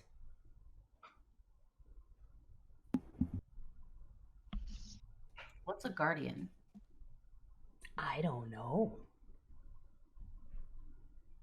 Did you know before you were broken? I don't know. What is your where's your main housing, Info? You're gonna have to remember how to do things.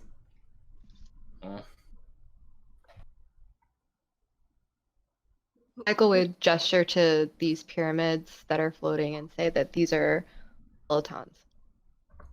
They're what? Did I pronounce that correctly, Crystal? Holons? Mm-hmm.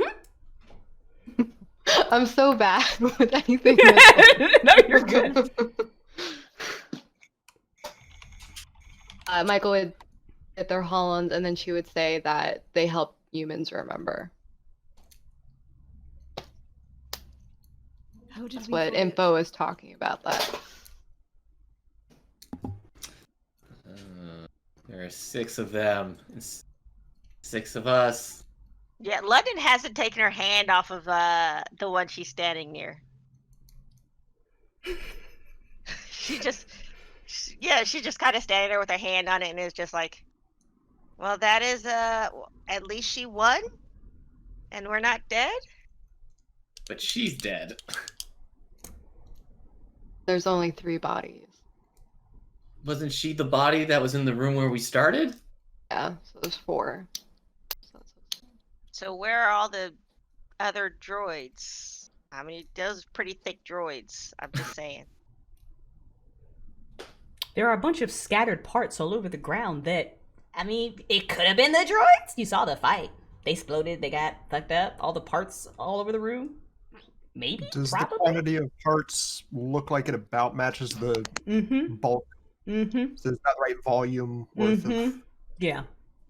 Even like maybe not quite understanding how anything works. It's just like, just from eyeballing it, you could be like, well, that fucking looks like the video. So...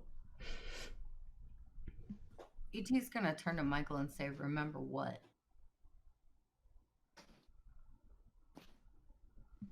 Alright, I just realized I was good on my mic.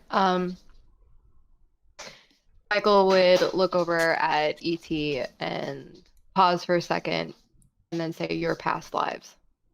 No, not these. These are different. Can you maybe say a little bit more? They're different. Oh, this is the info saying that. For a second, Yes. I thought you were correcting me. No, sorry. This is info says. I was like, oh no. I did it wrong. No, you did it right. Info Okay. says, not these. These are different. What's For different now. about them? Wait. Error. I tried to access the file. Do the terminals look like they're usable? Like what do we see when we're over here at the terminals? You see like a nice computer case and parts inside that you don't understand.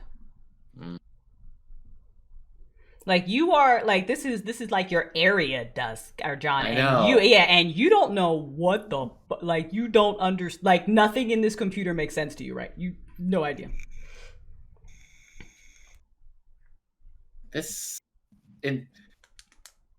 Would I remember enough to know that is weird in itself? Yeah. Like, oh, would absolutely. I remember Yeah. Oh, yeah. You Okay. Like you know, you have all your computer knowledge of and you're looking at this and you're like, I don't know who the fuck built this computer. I don't even know if this is a computer. Like, what is this? Alien? What's? Hey, info. Yes. Is this alien? What do you mean? I mean, is this tech? Is all of this made by someone from not this planet? Made from someone not this planet. You mean the one you're on? Okay. There's the planet well, what do you... the one What I'm planet on. are we on? Yeah, name the planet we're on. Error. Real quick. Error. Oh, my sweet Jesus.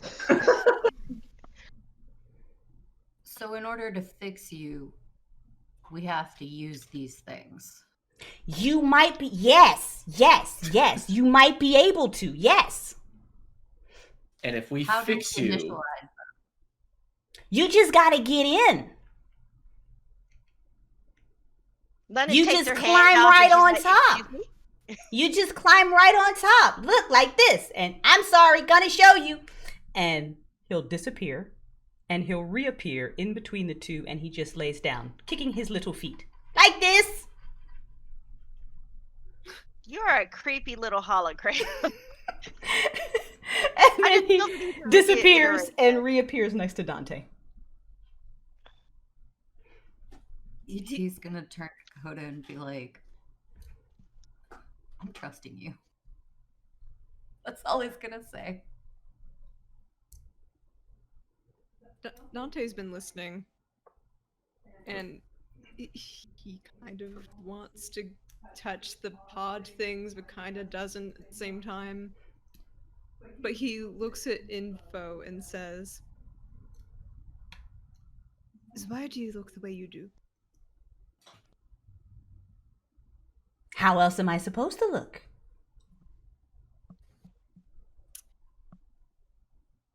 Not like that. Oh. And he looks very sad and he looks down at the ground. London is very done with Info's lapses. So she just climbs into the pod and is like, if for no other reason, I'll either die or I will fix that thing. I lean to Dante. I'm like, please, don't depress the holographic demon child.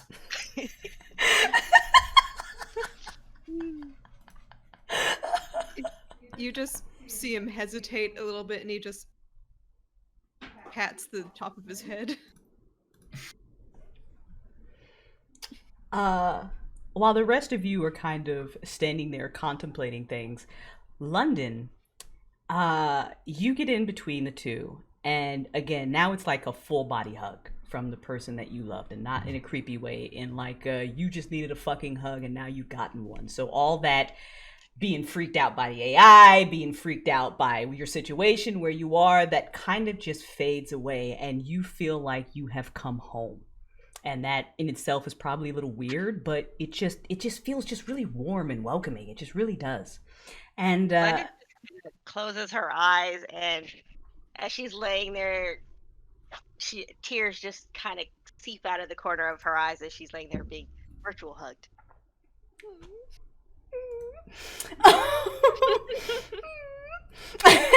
And you start to kind of drift off, and you're not really sleeping. It's weird. It's weird, and it's kind of like that space where you're almost asleep but not quite asleep, that weird space in between. That's kind of where you are. And for you, it starts with sounds. There is the sound of chaos. People are running, people are screaming, almost contradicting that kind of very warm, welcoming feeling that you felt. You realize that shit is going down. This is chaos. And as the sounds kind of blend, now you're seeing things behind your eyelids.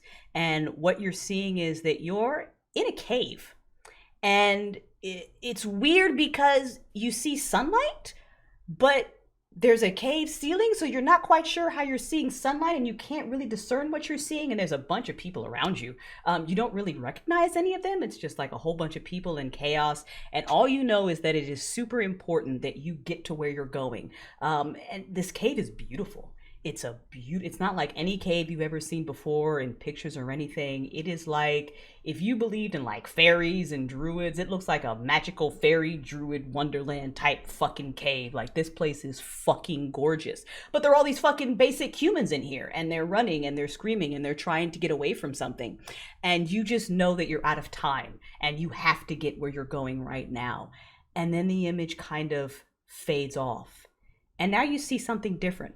Now you are looking up at the sky, but what you're seeing isn't an Earth sky, and you know that because there's a big ass fucking planet like right on the horizon, and it's like the viewpoint is like you're laying on your back looking up at the sky, and you're like, yo, what's up? That's a planet. And there's a moon behind the planet, and you can see it very visibly. And then all of a sudden, metal hands grip you, and you can't quite see the metal hands, but you struggle. But you can't get free. You're not going to get free. And after that, you're just dragged down into darkness. And as you're falling through the darkness, something whispers to you and calling to you from the shadows. And that feels familiar. It feels almost like an old friend. And completely non-painfully, machine parts start to emerge underneath your clothes, in your skin. And the room, wait for London. Yep, machine parts suddenly emerge from your skin. And where they are and how they look, that's completely up to you. And kind of on the one hand, for London, this might be completely terrifying. But on the other hand, another part of your brain is registering that this feels more familiar to you than London is, than not having these parts. This feels really fucking familiar to you. And then everything kind of fades out. Bander, you have all your abilities. Cool. That's all right, so does she wake up? Quote unquote wake up? Yeah, everything kind of just fades out. And while you guys see London inside of this thing, it's glowing very, very brightly. right, so she opens her eyes, one of which is now a different color because it's now kind of freaky cyborg eye. And she has a heads-up display that's doing all the info in her eye. She flips her wrists and looks at all her ports, pulls her arm back, and kind of sees a really thick black ropey worm just kind of wriggle up to the surface of her skin and then kind of subside.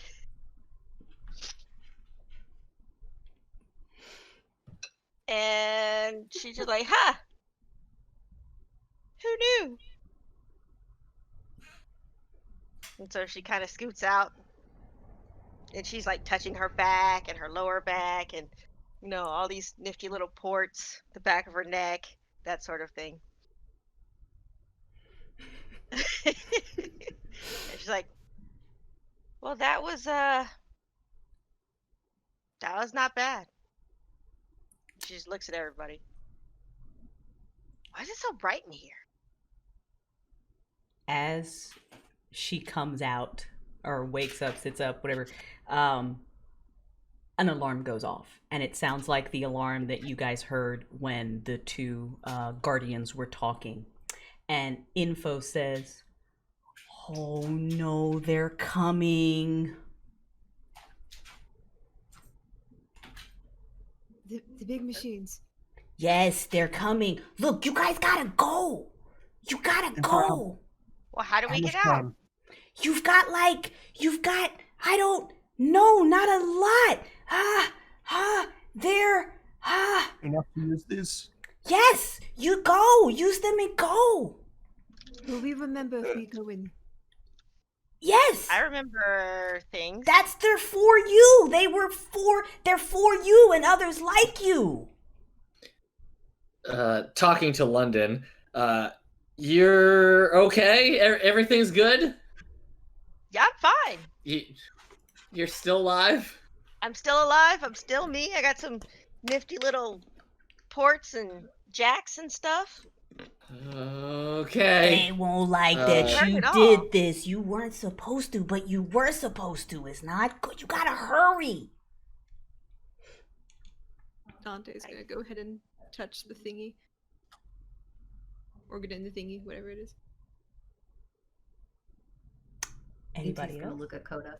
Yeah, John does as well. Coda glances back at ET and thinks for a moment, gives a nod, and then just kind of chucks herself into one, and is a bit more agile and flexible than she remembers. So ET's gonna shrug, put his vape back in his pocket, light a cigarette, and climb in one. The mental image of ET sitting there with a cigarette in his mouth is amazing.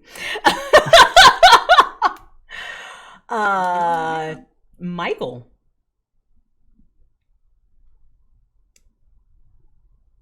Is muted if Michael is talking. Thank you. Mm-hmm. Keep doing this so you don't hear me moving around in my creaky old chair. Oh, just let the creaky chair live. Bun has a creepy chair. We love the creaky chair. It's just a part of it's just a part of the podcast now. It's just okay. It makes me feel better because I keep forgetting that I'm muted. Short-term memory. Anyway. So when info says that these robots are coming, Michael's eyes kind of glow and she shrugs her shoulders like really hard, like she's expecting something to happen. And when it doesn't, she looks really confused at first, and then she tries again and again and again, and nothing happens. So now she looks kind of panicked, and she turns to info and she asks, "Where are they?" Where are what? Things, she screams at him. He kind of like shries back a little bit, like a toddler would if an adult has yelled at it. I don't know. I don't know. I don't know. When Michael yells, London jumps and kind of takes a couple of steps back. Her face is like Oh shit, not again.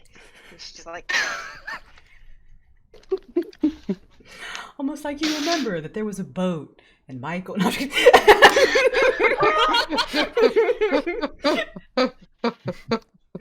Way back not then. quite. Michael will kind of like stalk over to where Info is, and she's now angry, and she would say, you know something, all these errors, all these can't says and stuff like that. And then she'd be like, where are my wings? And she's kind of like at this point, like so panicked that like logic isn't quite settling in yet. Like she hasn't quite gotten over the shock, realizing they're not there. You're not different than the others. You gotta get in too, and you gotta hurry because they're coming. I don't know about your wings. I'm sorry. I'm broken.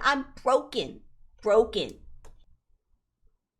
Michael would be like, I am different. I'm no human. And she would kind of like snarl at, like, that she found that kind of disgusting, that he would assume that she was the same as everyone in this room.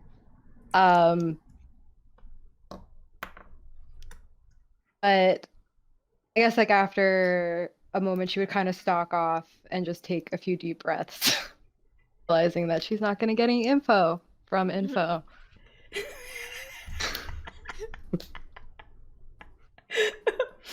Does Michael get in? Or Take does Michael just stand there? Gonna stand there for a couple seconds. She just needs to cool off, you know. Wings are a big part of who she is, and she don't have them no more. Okay. Yeah. No. So go ahead. She is gonna look over at London and kind of realize that London does look really different than she did a couple seconds ago. And she's gonna assume that maybe if she gets in, maybe she'll get her wings back. Maybe, hopefully, in her head. And so she will kind of reluctantly stalk over to the pyramid structure and kind of look over at Info and just kind of glare at him. Like there's no love there. And then she would get into the pyramid structure. But she's kind of hesitant about it because deep down she's kind of fearful that Info's right and that somehow she's actually human now, that she may have fallen. But when she touches her back before she gets in, she realizes that her wings weren't ripped off, that they're just not there. So she's now very afraid that she is actually. And now she knows this holon only works for humans to remember their past lives. So she's kind of taking this as like a test to see if it actually works on her or not. And she's hoping that it won't. I'm going to start with Coda. Coda, when you get in, you get the same kind of, even though you're a complete robot right now, you get the same feeling that that London did. Like, this is the best shit ever. Like, all your misgivings, apprehensions, and just sort of all of you feel that when you get inside these things. Like, anything that was bothering you is not anymore. This is the safest place in the fucking universe. If you could shrink this shit and put it in your pocket, you would. Like, these things are the best fucking shit ever. And then for you, Coda, it's very interesting. The Holland glows very brightly, and you watch above you as this kind of beam moves over your body, and slowly you feel yourself regenerating the skin that you know that you probably should have had working on the project. Like, you should have some, you should be walking around looking like Terminator. You should look a little different. And that starts to happen for you. And then you hear and you see kind of the SVT Securities logo flash behind your eyes. And you hear a voice that sounds like your boss's voice, in fact. And the voice says to you, the gateways must be protected. I understand that this situation is ideal and you probably have a lot of questions, but the gateways must be protected. So if you are hearing this, it is very possible that we have failed. Find the Kalturo. Find them. And that's all that plays. Coda, you now have all of your abilities. You had them before, but like now you look pretty too. There you go. Coda, you look pretty. Dusk. John gets in this thing, and John, you're a little bit comforted. You're a little less salty about no ports. For John, Dante, and E.T. And Michael as well. You're gonna see the same scene that London saw. It's a cave, and it's a very beautiful cave, and you are in it. Dante, you're probably not in it alone. And you're in this cave, and you all realize that time is running out. Michael, you get the feeling that you might be trying to help, or maybe you're there to observe. You're not quite sure. But you are trying, but you see the herd of people as they're running through this, and this has got to be the place. And it's like nothing any of you have ever seen before. But it's beautiful. It is absolutely beautiful. And then that scene kind of fades away. And for all of you, the scene also shifts again, and you see this sky. And for you all, you're probably maybe not laying on your back. Maybe you're just walking somewhere and you look up and you're like, oh, there's the sky with the big ass fucking planet and the moon. And you're like, oh, that's really pretty. But then the metal hands grab you. And no matter how hard you fight, you cannot break free of this grasp. And for a lot of you, like some of the fighters in the group, like, that you would be throwing down, and it doesn't matter. Nothing helps. And you are dragged down into the darkness. Dust, for you, things kind of feel weird. You're used to having kind of ports and stuff under your skin because that's how you are. But now they're going to shift, and they're going to kind of change a little bit. And instead of the standard ports that, the USB stuff that you're kind of used to, these are kind of different. These are more in line with the tech that's in this room. And you also notice that the room is like a little louder, like all the machines are giving off this faint hum like you hear in a restaurant with a bunch of people talking. And it's almost like all the machines in the room are like talking to you, like you can hear them kind of thing, like almost like you could talk to a machine right now. And that's it. And in fact, even when you get out of the Holland 2, some of you might notice, because maybe if you all get at the same time, London will definitely notice that some of the small objects that were on the desks and stuff are now floating around Dusk, or London, excuse me, Dusk, damn, all the fucking names, now floating around John, and then they fall to the ground. Dusk, you have all your abilities. Ooh. Dante, you feel stronger, and you've been a strong guy, but not like this. You feel like you could fucking, maybe you and those robots could have gone around. Like, that's how you feel right now. Like your muscles just tighten and grow. And you also feel something pulling at your mind right now, almost like a door that you didn't know was there that suddenly opened. You also feel like it's almost like this strange layer of protection has now settled over your brain, almost like your mental powers are now just like as strong as you are. You are just fucking uber right now, and you feel great. You feel better than you felt in the longest time. And this feels very familiar to you as well. You now have all your abilities. E.T., it feels like a literal storm is surging through your fucking body. Like, if you have ever been a fan of thunderstorms, you are now it. And in fact, lightning actually crackles in your eyes. And if you look down at your hands, you see it crackling around and in between your fingertips, like just little sparks of just like electricity. And it feels welcoming and familiar to you. And you might even giggle a little bit because you're like, yeah, this is the fucking shit. Like, this is the fucking shit. I mean, it's a welcome feeling from the chaos that invaded your mind for 4. So on the one hand, you might be like, what the fuck is going on? On the other hand, you might be like, this is cool as shit. It's up to you. But you also now have your abilities. Michael, you're used to feeling strong. You're a goddamn archangel. Like, you're strong. You feel stronger, but more than that, you feel like somebody has literally dipped your body in fucking iron. And you'll feel across your body, they're not going to be painful, but you can just kind of tell, I guess, when new things just kind of pop up on your skin. But you've got scars right now that you don't remember getting. And where they are, how they look, how many of them, completely up to you. But you've got new ones. And on top of that power, you feel something else, and it slides underneath your skin, and it kind of coils around your nerve endings. And when you look down at yourself, you can see this blackish green shadow, and it's all over your fucking body, and it's inside of you, and it feels amazing.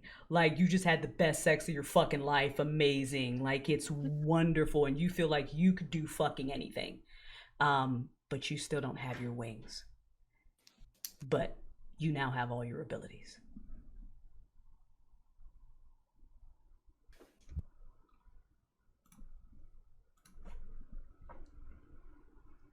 And meanwhile, while all this is going on, London, you're standing back, waiting for the others, probably still molesting your Holland because you love the way it feels. The alarm is still going off.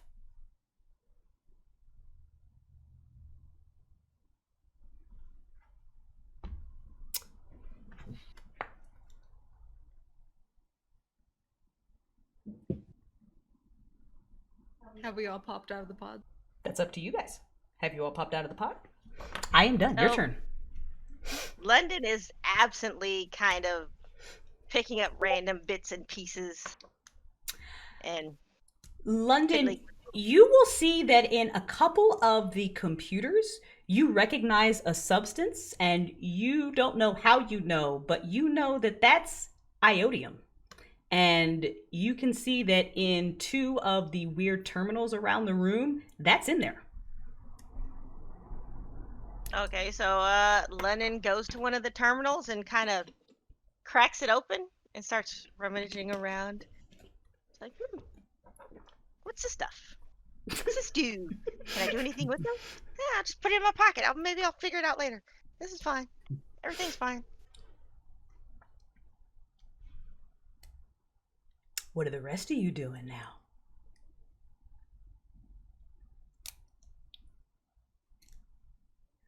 Dante would probably linger there for a bit longer.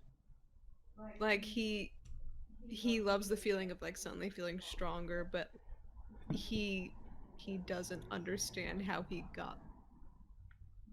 And he's hoping that maybe if he stays or if he like thinks it really hard, maybe it'd tell him the wishful thinking, but you get no further information. You can linger in the Holland and stay in that very warm, fluffy feeling, but you get no further information. So after a bit, he would pop himself out.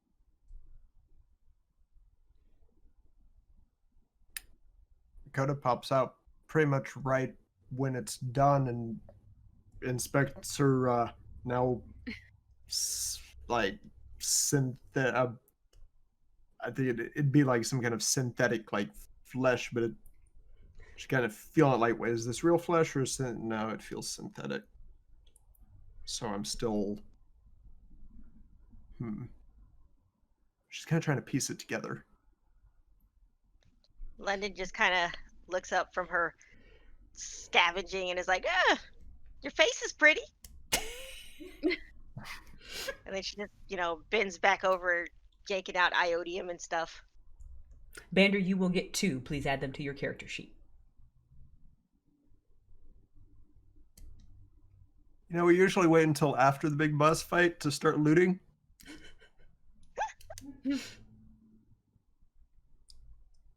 Where do they go? She'll kind of wander over and try to see if she can help get whatever it is London's grabbing. So they can get out of there as soon as everyone's done. UT's gonna like float out of the thing rather than walk. because now he knows he can do that. And he's gonna kind of flip upside down just to see if it works.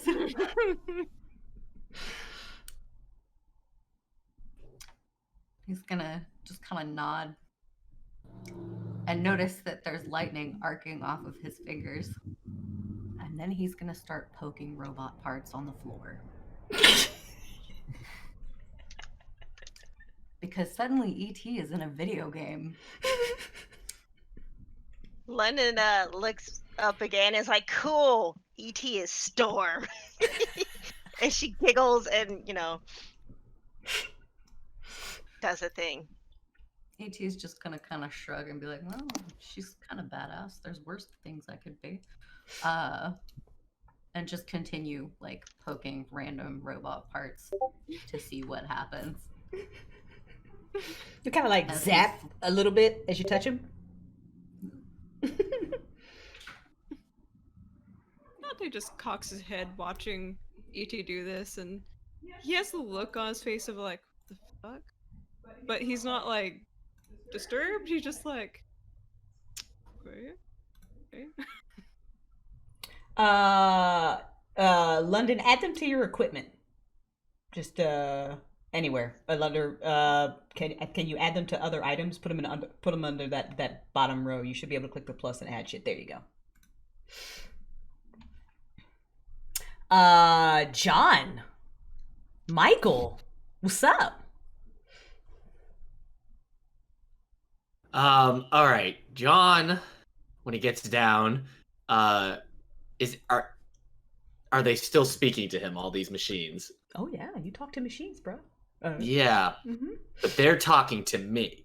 Yeah. Right? Yeah. Okay. Do I understand what they're saying? The kind of talks to machines. I mean, like things that like computers say. Sure. Yeah. So they're not saying anything like super important right now. One of them says that it's a security camera. And if I go over to these monitors and computers and everything, what do I see now? Now you see, you're understanding now what you're looking at. So this looks to be like some kind of a command center of sorts. And so these computers look really kind of familiar to you. They look like computers, actually. Yes. These are computers. And the one that's kind of talking to you, you realize that one is security and would probably give you eyes on maybe the inside or outside of the facility. You don't, but you know that machine is saying that it is security. The other ones kind of just are basic kind of functions of the facility, like air and fucking O2 and like, all that kind of basic shit. They're not really important. Do any of them seem like they have access to info? None of them seem like they have access to info. All right, well then I guess I'll go over to the camera one. So you go over to the camera one and you do a little do and you activate it. Yeah. And as you turn it on, the wall right here, ping, I demand that you ping, ping. That wall right there slides open, and inside are pretty things like weapons and armor and ciphers. Michael would recognize a sword there that looks very familiar. All the pretty things are inside of there, and also inside of there is a glowing cube. And info will point at the cube and look at Coda and say, "Take that, it's directions." You take it, it's directions. Okay. Walk over and carefully take it. Coda, you realize that there's probably a slot on you somewhere where you can literally like insert that shit. Kind of looks around like finds does she find the slot? Yeah, absolutely. All right, she finds the slot and sticks it in. I love you, Leaf. Fine. And we've had the first dick joke of the night. Yes. I've been waiting for it. I'm I like, where is it? know. Coda, when you insert this thing, you see a map. You see that you were in kind of like, there's a map, and it's you see this facility, and you see that it's underwater, but not very deep underwater. And you see kind of above ground, there's a city, and the cube kind of charts a path through this city to a landmark that is called Gateway. And it doesn't look to be very far from where you are. Dusk, when you turn on the security cameras, good news, bad news. Good news is you can see like the whole facility. You realize there are fucking cameras everywhere, so you see in all the rooms. There's nothing really, and you can see that there's not really anything of value in this place. It looks like a facility that was used to, I don't even know like what. There's computer parts. There's not anything that you would notice that really kind of valuable. There's like a mess hall. There's the bunk room. There's there does seem to be an exit way. But outside is what's really interesting is that you guys see up on the holographic walls that above ground is a city, and it's dark outside. And you can see that there's kind of a river in between the city. And in fact, I have a picture. I like pictures. While you grab your picture, he's gonna go over to the thing that Coda was looking at and start. You guys should all see that. Did y'all see that? Oh boy. That's what you see outside. And Dusk, you see in the distance lights in the sky, and they are approaching the facility, and they are getting closer. Okay, that's not good. Okay. Is anybody seeing that coming this way? How the fuck long have we been here? I do not know, but I've just got to go home. You guys should go. And you notice that info is standing above the words written in blood that say destroy them. Dusk. Out of curiosity. Woo, so much. Dusk, have you looked into the pretty compartment with all the stuff yet? No, I haven't. I was at the security camera. You're good. Either one, Michael or Charlie, go for it. So Michael has been lingering in her pod. Where are my fucking wings? That's pod life, though. Yeah, nice and comfy in here. It really is. It's very nice in there. So Michael lingers in there kind of despite herself. The feeling of the hug from when she really cares about is getting to her. She kind of takes a shaky breath and realizes that she kind of has to get out of the pod because it's in her mind not real. So she'll finally get out of the pod. She kind of ignores the feeling how awesome and strong she feels, and she looks down kind of at her body and see that she has a scar on her hand that wasn't there before. She actually has a scar now that kind of intersects her eyebrow on her face, though she can't see it, but others could. And there's some bruises now on her body that weren't there before. But as soon as she gets out of the pod, she tries her wings again because Michael is about that wing life. And when they don't come the first time, she tries again and again and again. And as she keeps trying, she's getting progressively more angry. But it's not a kind of anger that's rational. It's very emotionally driven, more kind of like from fear, upsetment, things like that. But definitely the anger is kind of like what's actually being expressed. And gets to the point now where her eyes are glowing white because she's like so emotional in this moment, and she yells, "I'm not fucking human." And she actually will shoot the lights from her eyes into the wall, but it's not like a kind of controlled response. It's literally like this jagged streams of light there's no control behind it. It's just something that kind of like instinctually and emerges like from her eyes into the wall. So yeah, that's what Michael does. How you guys reacted to that?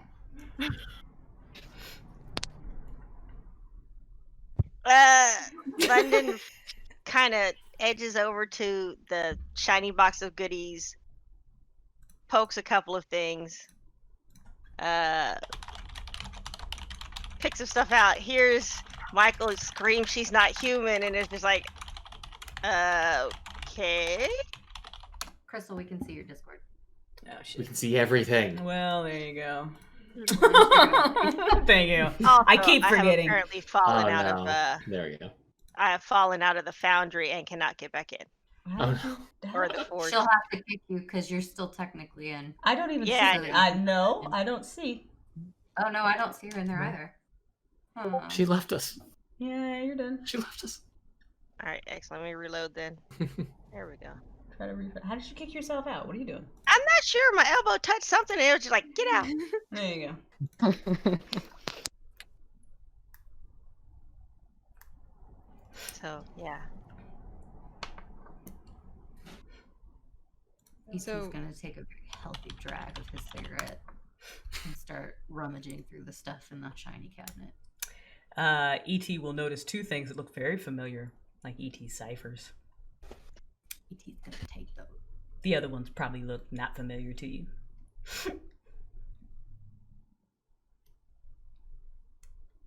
Coda will grab whatever just looks familiar and Mm-hmm. wander over and see what John's looking at. Out of curiosity, on seeing the bright lights in the sky, does John hear a particular machine nearby thinking, oh, that can't be good? Yes. Well, London's like, Yes. well, if we're gonna make our escape, now would be a good time. And maybe we should find some new clothes that aren't covered in blood.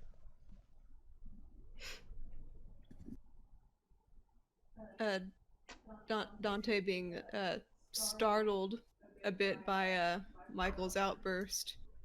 He'll kind of like rub the back of his head and Chip is so adorable Look- right now. Like, Mom, I want to play. No, she wants the thing, and I'm gonna go give it to them. So I will be right back. I'm so sorry. Nope, you're good. We'll update you. I'm sorry. Go ahead, Dante. I'm sorry, I lost my train of thought. I am so sorry. I'm so sorry. He rubs the back of his head and looks at Michael and says, "If not human, what are you?"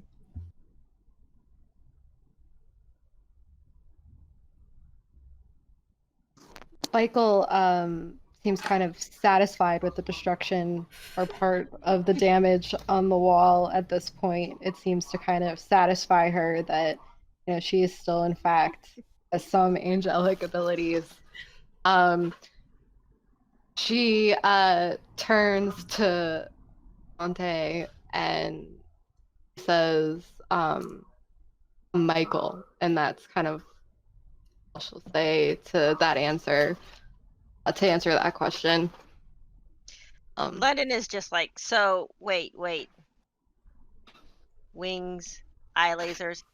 The Michael? Like the Michael? Michael will look over at London at this, but she'll also kind of catch a glimpse of her sword in the room. And she'll just kind of ignore London's question and go to the room to pick up her angel sword. Michael will also notice two devices in there, her ciphers. Okay, great. Mm-hmm. And your little How oddities. much like John Travolta does Michael look like?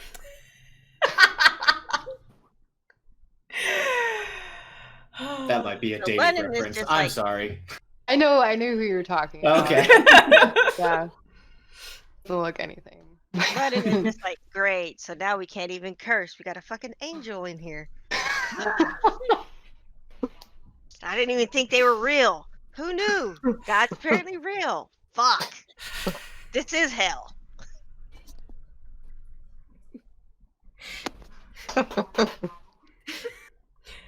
You see that the lights are getting closer.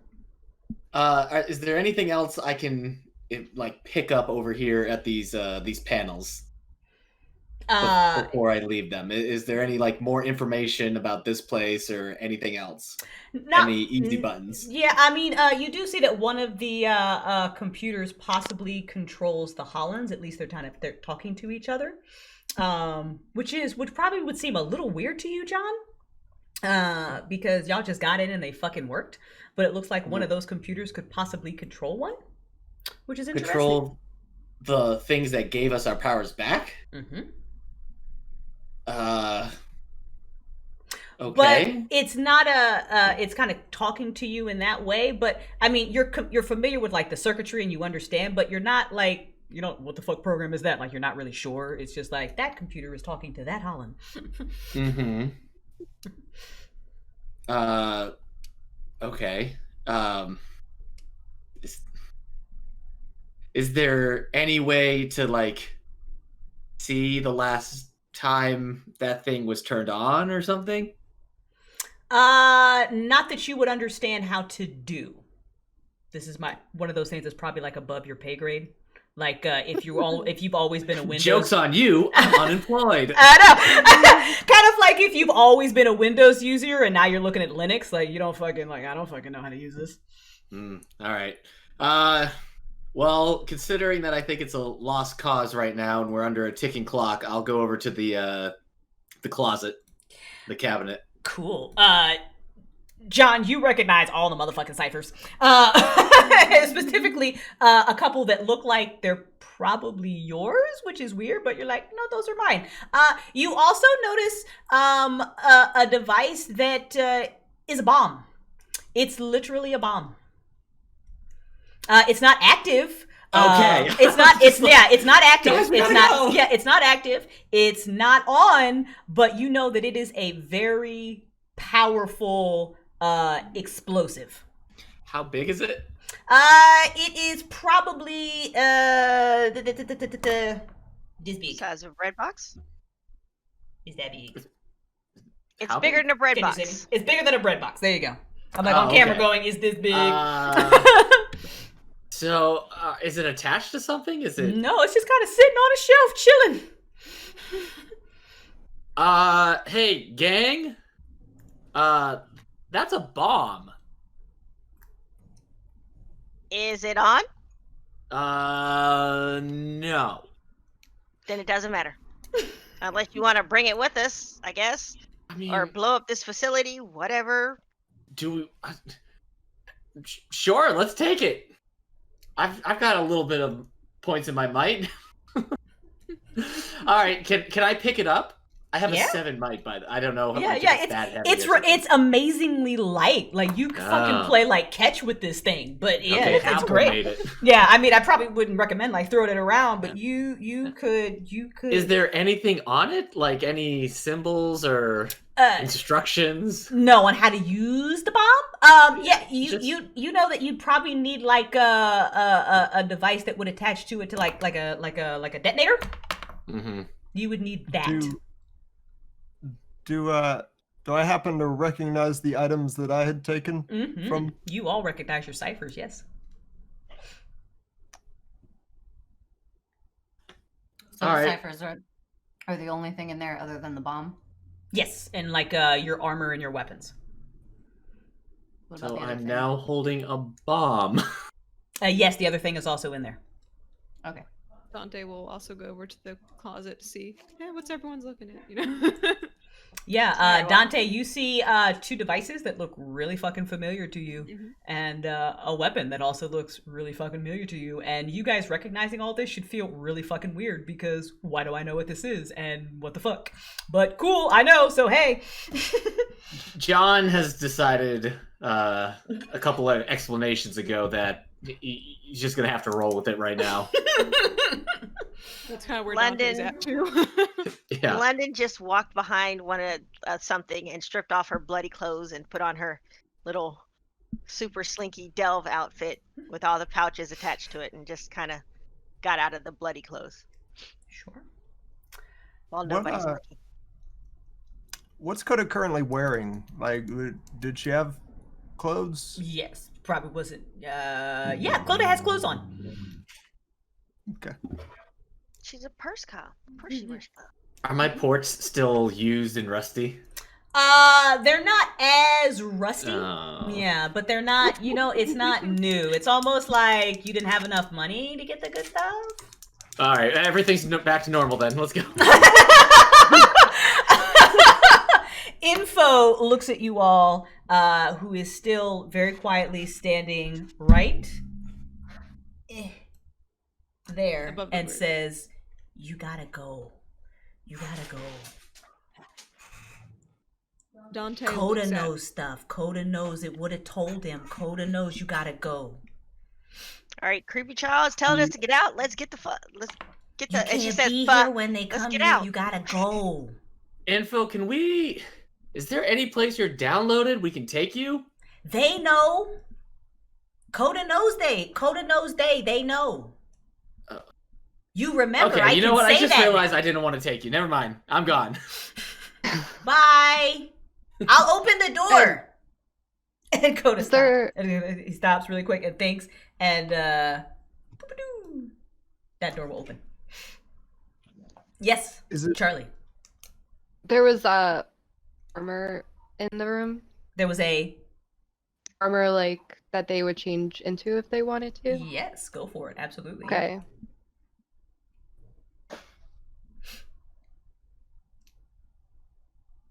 Okay, so Michael would also slip on the armor that was in there, thinking it was better than the bloody clothes that she was wearing. She doesn't really try to hide while she's changing either. She has no sense of any kind of naked is naked. Modesty. Yeah, decorum, none. No.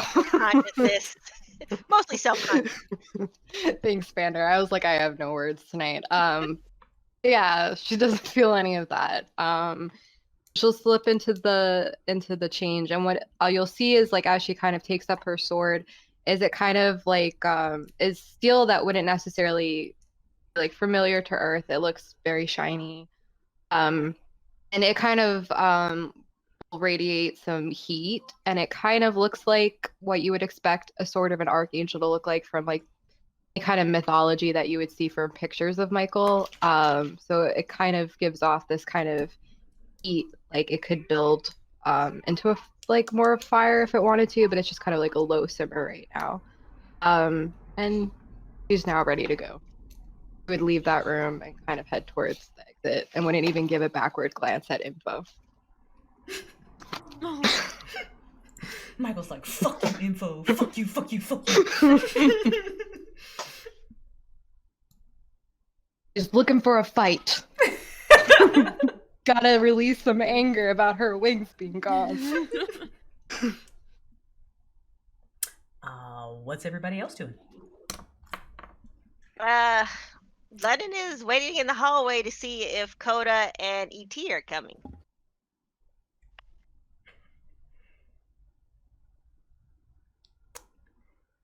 Anyone looking at the screens will notice that the lights are significantly closer enough that you can see a shape, and it looks in the backdrop of night like this very long. It almost looked like a fucking one of those big fucking not hot air balloons. What am I thinking of?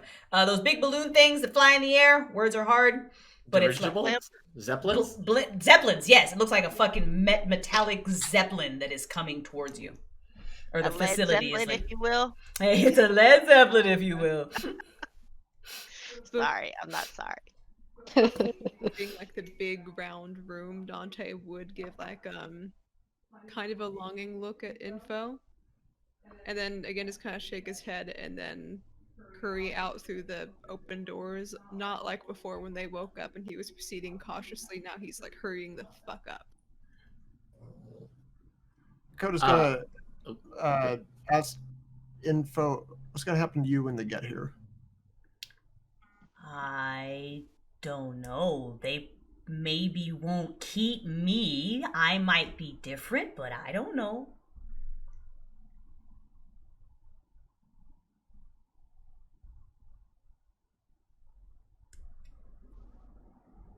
But they'll do not good things to you. You gotta go. Yeah, I get that feeling.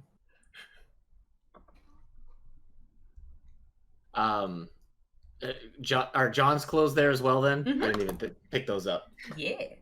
All right, I'll grab those without putting them on and just run as fast as I can carrying this bomb.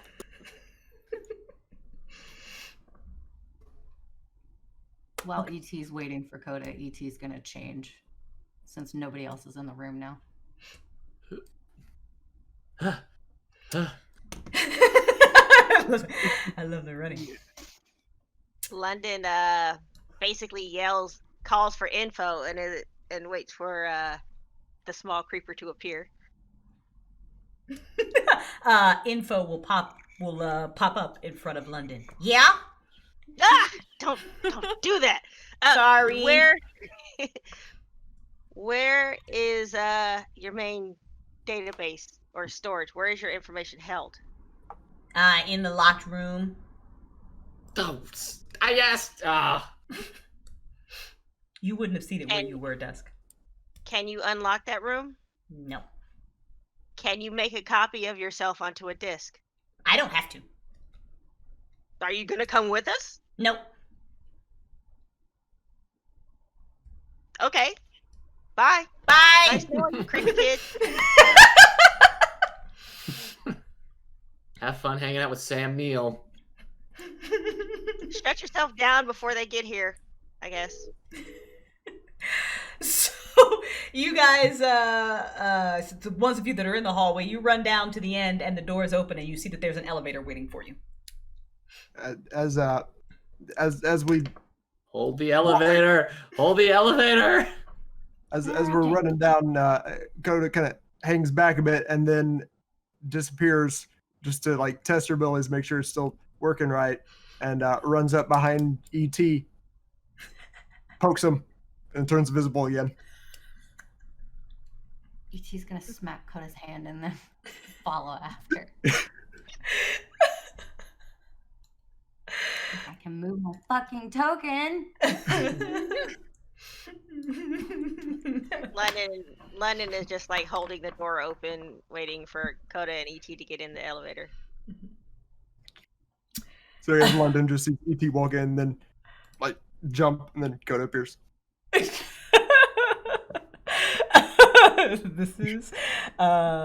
is awesome. Okay, so you guys get into this elevator, and it moves upwards through this kind of shaft, as elevators do move up through a fucking shaft, and it stops, and then you hear Info's voice.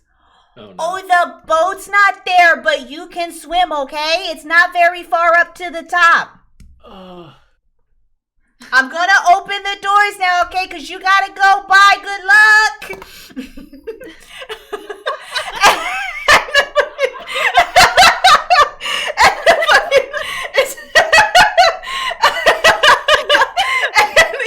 The elevator door, hold your breath, elevator door is kind of open, and you realize that yes, there probably is something that's supposed to attach to this thing that's not there, but you can literally see the surface. Like, it's not even like even if like you couldn't swim, you could probably fucking doggy paddle your way up.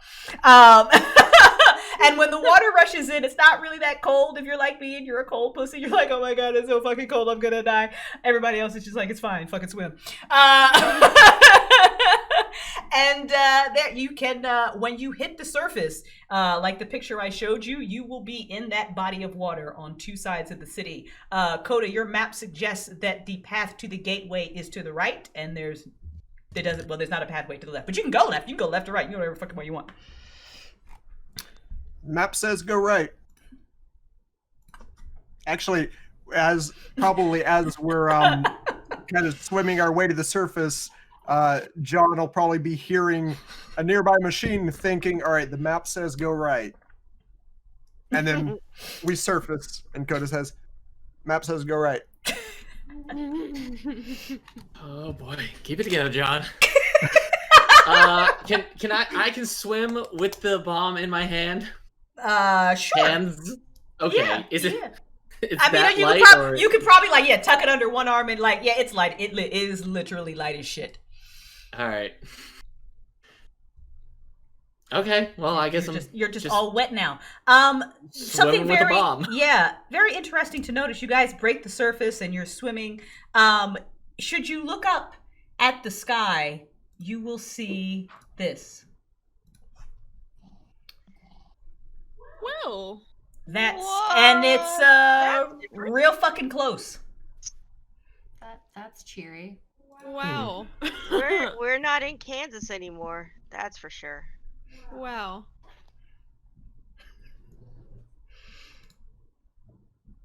Together, John. Take So the that's punches. If anyone happens to be swimming next to Dante, you just hear him muttering all these different foreign things that just, or you can probably guess are curses, many different curses. Figure this map right. Continue your RP. Alright, I'm not resizing your token for the fucking map. You're just gonna be huge on this fucking map. Alright, just deal with it. Everybody's just fucking big. And that's not like, we don't say like, oh, it's the moon, but closer. No, that does not look like Earth's moon at all. Okay. I guess that explains why Info didn't know about Earth. Might still be on Earth. Maybe those things came to us. You mean the giant planet between this planet and the moon there? I don't know. I've got the same amount of answers as you. I think I might have missed it, but would Michael recognize anything about this kind of like planet moon formation? And you've Gotcha, been to okay. a lot of fucking places. You have about to no say. fucking idea where you are, and that in and of itself is probably pissing Michael off even more. Like, I've been all over the fucking Milky. Fuck is this? Michael's like not having a good day. Very upset about all of that. But yeah, she would kind of recognize that she's also like still very pissed now at the hologram once again because now she has to swim. So she's kind of swimming next to Dante and she doesn't understand necessarily what he's saying, but she kind of agrees and just mutters hellfire. And and while she's swimming, she kind of notices that there's like her something under her skin seems to shift. And she thinks that that's odd. But she doesn't actually kind of focus on that because she's more concerned about the swimming and the potential doom that might be impending. So that's it. Impending doom. Good. I don't hear the moon talking, right?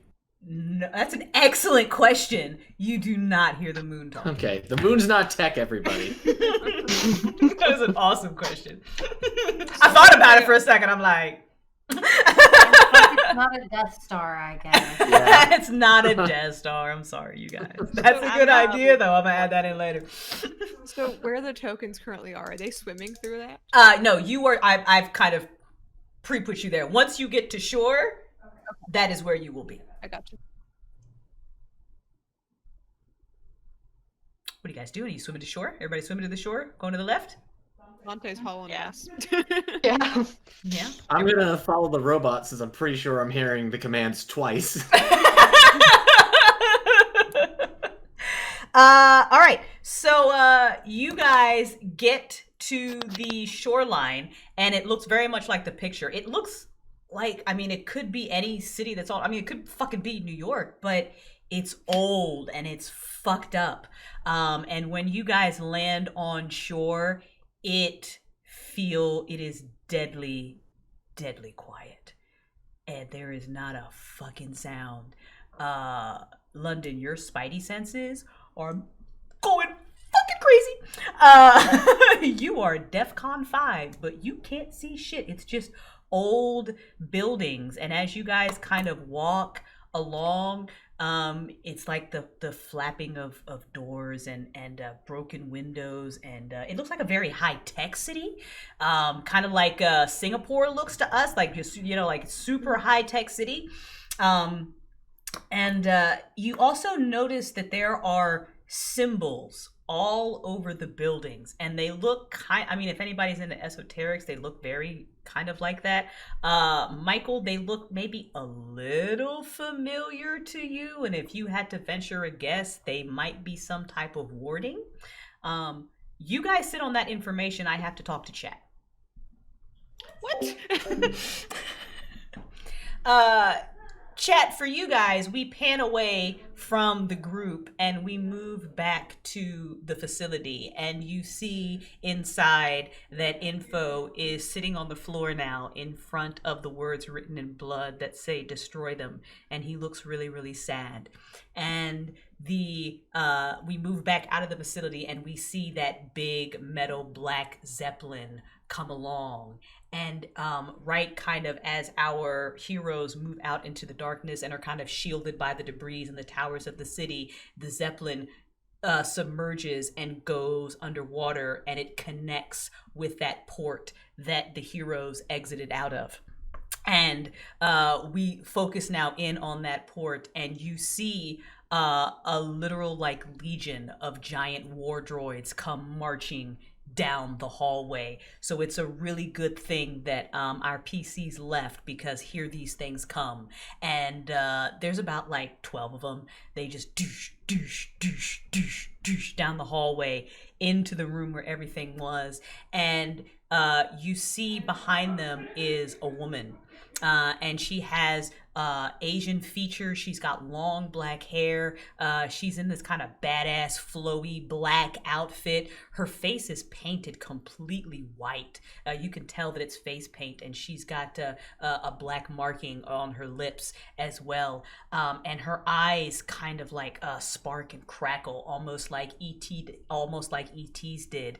And she walks into the room and she looks around at the bodies on the floor, and she rips back one of the sheets, and she kind of snarls like she recognizes the person that's down there. But she sees that all the Hollands are intact, and that makes her smile, and she touches one of them, and then she looks at the war droids and she says, find out if they're here. If they're not here, find them. And now we will cut back to our heroes. The parts that she requested, it was more focused on like the parts had to be able to move quickly and be relatively easily replaceable. They weren't too worried about it being like strong and able to like move heavy shit. Right. Okay. But, yeah, I just wanted to make sure I was right in not knowing what you meant when you said this was project whatever. Yeah, she probably would have said the name of the project at some point, but never what it was about. Got it. Backstreet's back. All right. Okay. All right. What are you guys doing? What's that? Anybody reading the last 3 responses in chat? I ignore those. No, it's just everybody like, what the F? London is No one's saying anything. They're just very. Babe, I want you to be proud of me because I have an emergency song to blast in my ears when you start talking to chat. You're awesome. You are awesome. That reminds me. Are you unmuted for chat, and are we unmuted for chat? Just to make double sure. Yes. We weren't last time. Okay. Yes, you are. Did I forget? I think I did. If I forgot to, I might have. Did I forget to mute them last time? It's possible. I'll get the hang of it. All right. So London is kind of half crouched, almost like a little goblin, and her head is on a fucking swivel. And she's like, "What the fuck? What the fuck?" Not the littlest goblin.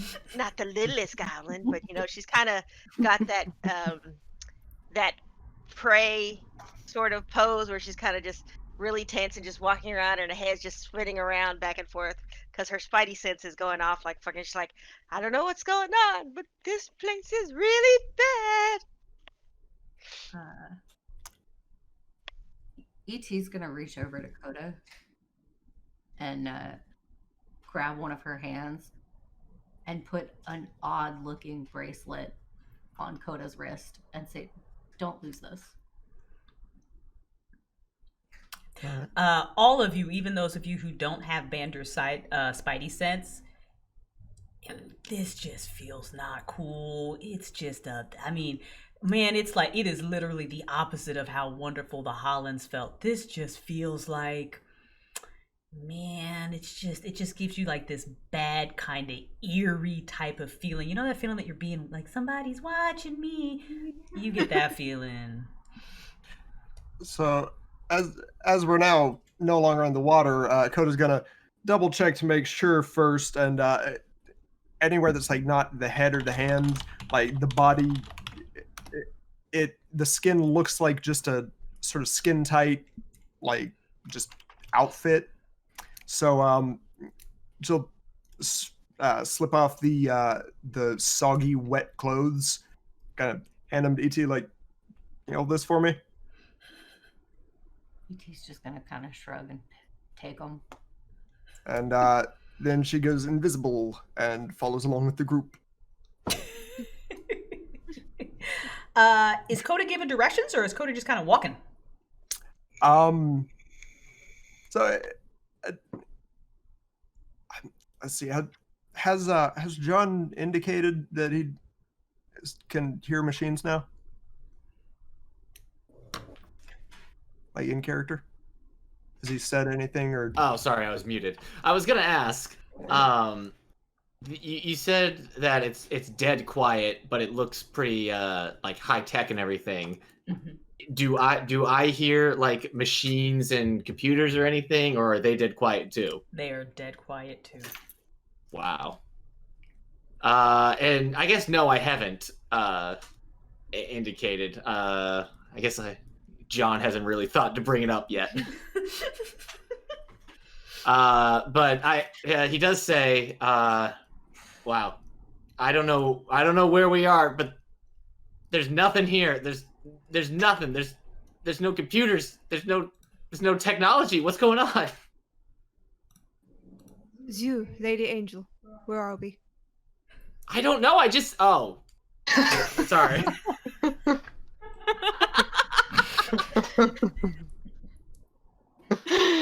No worries. I mean, if you want to answer to Lady Angel, you totally can.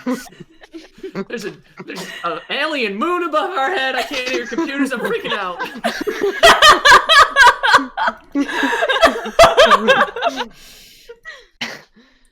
Michael would turn to Dante and just say, I've been to a lot of places, but I've never been here. This is not anything known. It's not Earth. No, it's not Earth.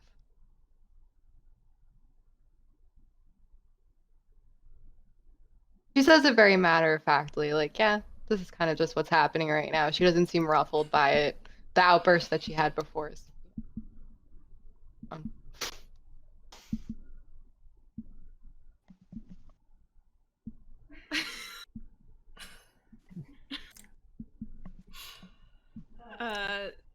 Dante probably walks a little quicker than he should, and he's like frantically, like he's like whipping his head around, looking at everything, trying to find like, anything that's familiar. Like she said, and he heard Michael say that they're not on Earth, but he's looking for anything familiar anyway. Like he just doesn't get it. London is just like, all right, so which way are we going now, so we can get the hell out of here? So the map that we're following, is it like a detail, like go this far this direction, this far this way map? Like Google Maps. You have a high-tech Google Maps in your system right now. Okay. There's so, probably even a little voice that tells you to make your next right. That sounds remarkably like yours. Actually, as we're walking, John will just hear that, like, as Coda's thinking, okay, so in this many steps or whatever, we need to turn right, and she's about to go, like, whisper it to someone, but John will hear it as she's thinking it. Coda, can you not think out loud right now? I'm trying to hear for other things. London, so you can hear Coda's thoughts? Oh, it's just me? Oh, man, I guess it would. All right, well, it's just me. Yeah, I can hear Coda's thoughts. I mean, you can talk to... I can talk to machines. It's not weird. Don't judge me just because I can talk to machines. It's a little weird. I mean, technically, every time we talk to Coda, we're talking to machines. I just do it also. Yeah, but unsettle ET, and ET is going to like start freaking out a little bit and immediately grab for a cigarette. see, there's a difference between talking to a machine like we do and hearing some other sentient things' thoughts. Michael is like shrugs as if to say like that's not that strange, and kind of continues to try to keep up with Dante as he's talking pretty quick. John kind of goes on a non sequitur about it's not really a conversation with machines so much as he understands what they're saying. He can't really have like a conversation, and he just kind of starts rambling, getting a little jittery. He starts kind of scratching at his ports. Coda will loudly think, not to interrupt, but turn right here. Oh my gosh. Describe to me what Dante is doing when you say that Dante is looking for something familiar. It's kind of like how, say you've like, you live in the country and you take a visit to New York. Mm-hmm. Yeah. And you're lost as fuck and you're looking for road signs to where you're supposed to meet up with someone, that kind of thing. He's probably walking a little faster than he needs to. He's frantically looking around, and he looks like he has like 1,000,001 thoughts just running through his head. Yeah. It's not binary. It's more that you see the binary and you understand the binary. You know, it's just... And you guys are making really good time, so I'm assuming nobody's lingering. You guys are like kind of fast walking, or anybody stopping to look at anything? Just asking. Nope. This place is very uncomfortable. Want to escape. Okay. Is that kind of group consensus? Because I know that's what London's doing. London is nope the fuck out. I mean, Michael would kind of be looking around as they're walking, but she wouldn't necessarily stop to investigate unless something caught her eye that was kind of out of place. Yeah, I mean, I dream in DOS, right? I mean, that makes you dream in DOS. Just as you guys walk past buildings, following Coda's directions, some of you may or may not notice, but if you're kind of just flashes of movement in the corner of your eye in the buildings, but it's silent movement, and it doesn't give you a warm fuzzy feeling. It gives you kind of a heebie-jeebie feeling. And as you move through this town, you see that these wards are fucking everywhere. They are on everything. Like, this entire town has these weird symbols over signs and doors and all kinds of shit, and windows and fucking on the street, and it's just like they're everywhere. And that sense of being watched gets stronger the more that you move through the town. And for you, London, you were just like, what the fuck? Oh my god, DEFCON 25. Oh my fucking god. It is absolutely terrible. And you may now, as you guys are moving, you're making really good time, but you might hear kind of in the distance, because it's so fucking quiet, douche, douche, douche, douche, douche. And it sounds like really heavy footsteps. Douche, douche, Of course, douche, douche. And it kind of, it'll kind of like echo a little bit, but it's faint, so it's not close to you, but maybe it's getting closer. It doesn't seem to be following the exact path you're on. It might be going like, kind of different ways, but you guys are making really good time. I just want to give you a chance to RP this out. Lennon is very much kind of started talking to herself. Of course it's going to be this way, because I mean, video games don't have you go through nice places. We can't just walk through a field of daisies. I mean, that's why they have places, the Farmer's Lament, horror town. shithole places. Why can't we just have a nice? If I was gonna have a video game adventure, why couldn't it be in a nice place?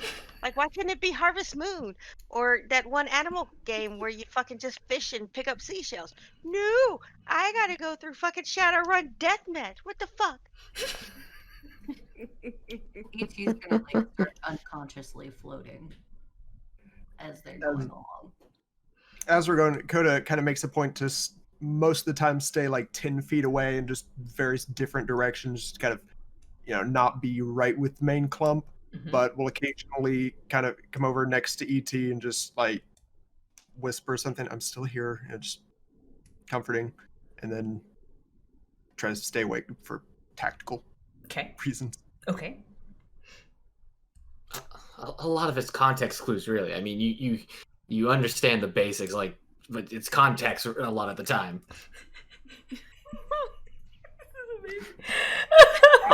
Also, Animal Crossing. It's Animal Crossing you're talking about. London shuts up her own bitching for a minute and is like, literally, so would you hear, is it like talking in code? Or is it mostly pictures? That's kind of interesting. And Yes. I mean, you said you dream in what now? In DOS, it's an old thing before the Windows and the drop downs. It's Jesus, how old are you, mister? At I'm least not old. learn to dream in Python. Ugh. Yeah, I want my dreams to crash in the middle of the night. I want it on record, Coda is Linux based. So you guys are following Coda's directions, and you come across the next corner. And as you do, it kind of opens up into a city square type situation, and you see. I have more amazing pictures because I love pictures. You see that.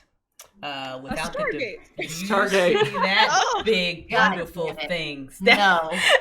You see that big beautiful thing right there, and as you so you round the corner, you see this big ass fucking Stargate in the middle of the fucking square. I'm gonna be pissed. And, yeah, in the middle of the square. We can't say Stargate. Portal. Don't sue us. Portal in the middle of the square. And as you and it's glowing blue, but it's kind of like flickering a little bit. Like, you don't know if it's supposed to do that, but it's flickering a little bit. It looks very, very old. It looks like it hasn't been upkept in a long ass while. And as that happens, you also hear a very loud boom, and it echoes kind of throughout, and it sounds like there has been an explosion. If you glance behind you, you might see that now there's some fire coming out of the buildings, but as you hear the boom, now you hear screaming, and it starts out kind of low. And then it gets louder, and it sounds like it's coming from everywhere. And it's probably the creepiest thing you've ever heard, because it sounds like one person is screaming everywhere. And then the windows and the doors start to rattle and shake, and you guys see hands tapping at windows, but they don't look right. They like kind of come into existence and they come away. It's almost like there's like a fog print of a hand on glass, but there's no fucking hand, so you're not quite sure. And it all sounds very angry and terrified. And your turn. Nope. Xander was right. E.T.'s gonna turn to London and say, "We're not in a fucking video game. We're in a Korean horror film." Is this the end of the map that Coda Yes, has? it is, and that is Google Maps has told you that you have arrived at your destination. So dusk here is literally that. Like in GPS terms. You have arrived at Gateway. We can either stay here with the creepy hands on the window sticks, or we can go through the gateway and figure out what the fresh hell will be in next. Maybe the gateway is the gateway to where this creepy voice lives. We're in a Korean horror film, like E.T. said. I'll take the creepy gateway. I'm not about that Jew on life. Let's go. Monte has literally said nothing and went through the gate. Fuck this shit, I'm out. London walks through the gate. All right, John grips the bomb and his spare clothes and goes through the gate. E.T.'s looking for Coda. on seeing this, Coda has visibled and is standing right next to ET. Gives him a look like, well, want to do this? Not really, but we don't have a choice. As you two stand there and have that very brief conversation, you see coming down the street a bright light, and you hear, probably in between all the screaming, that doosh, doosh, doosh, doosh sound. That's not good. Let's go and kind of starts out almost like an Olympic sprinter, and then realizes, oh wait, gotta wait for your ET, not quite as fast as me, and slows down and come on. ET's gonna hover as quick as he can after Coda and go through the gate. Michael. Michael would have stayed quiet during all of the movie and video game references. She would have maybe understood some of that, but a lot of it would have went right over her head.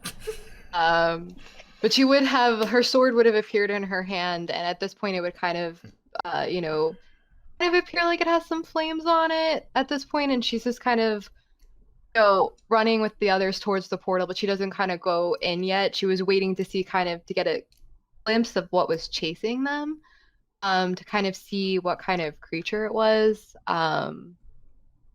She see anything other than like what it literally what's coming? I mean, in the windows you can't discern. It's fucking creepy as shit. Yeah, you really just no idea what's in these buildings, why they're being, you don't know. Coming down the street, it's kind of like looking into a flashlight. So you can't really see what's behind it, but you see there's a bright light and you hear doosh, doosh, doosh, and it sounds like there's more than one. Is there any like head bob on the flashlight? Like, a little bit, yes. There is, yeah. Like as a move, yeah. There's that kind of, yes, that back and forth head bob, yes. So yeah, absolutely. Okay.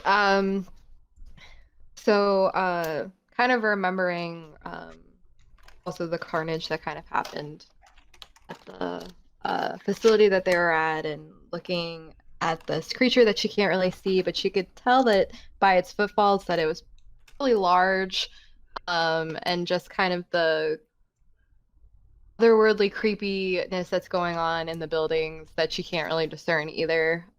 She turns to go into the portal, but kind of winces at the brightness of the light, which she doesn't think anything of at that moment, as she goes through.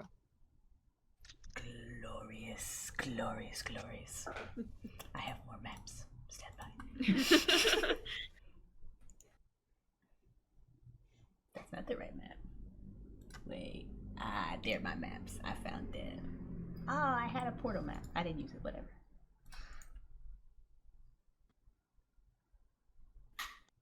Glorious. And it just automatically pulled you all to scene. That's great. Fucking love it. So for you guys, you all very smartly rushed through this portal, noped right the fuck out of all that craziness. And it's kind of, it feels a little weird. It feels, you kind of feel like very floaty and weightlessness, and everything kind of goes like, kind of really white behind your eyes for a second, and you don't really have any sense of space or time, and then you kind of and you land right here in this little fountain. Let me get everybody. I'm sorry, you guys. I'm just not gonna keep you dry at all. You're gonna land in this fucking fountain. You all kind of just land in it, and you didn't fall that far, so it's not like a big deal. But it's kind of like you go splish splash into this fountain, and it's nighttime, and you find yourself in a very pretty like little courtyard. There's like a little bridge, and you realize that you're in a fucking fountain, and there's a bunch of people around, and they look at you like, what the fuck just happened? In fact, there were two people sitting on a bench, probably having a nice little quiet evening, and then all you guys just came and you're suddenly there. There's like strange people in the fountain. And you notice that these two people, it's a man and a woman, clearly they're man and woman, and they look beautiful. They are like when you first kind of saw Michael, but a little different, not like ethereal, but they're just like beautiful fucking people. Like you went from a Korean horror film to fucking like the movie where all the beautiful people are. Now you're in that movie. Oh yeah. Yeah, that movie. And they've got on kind of these very pretty, shiny clothes. And you notice though that the girl has her that it's got a shirt that's kind of off of one shoulder, and it looks like she's got the front focus of a webcam embedded into her shoulder right here. And she was sitting there on the bench with the dude, and they were kind of smiling, and you see that it kind of had a photographic image in the front, like almost they were taking a selfie, but she's taking it from the thing in her shoulder. And they all kind of look at you. It's kind of those moments where you're sitting there, you're cheesing, and now you're like,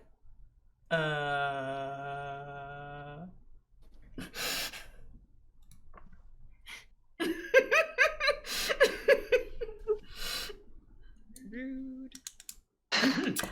Ponder that for a second. I'm going to talk to Chat again.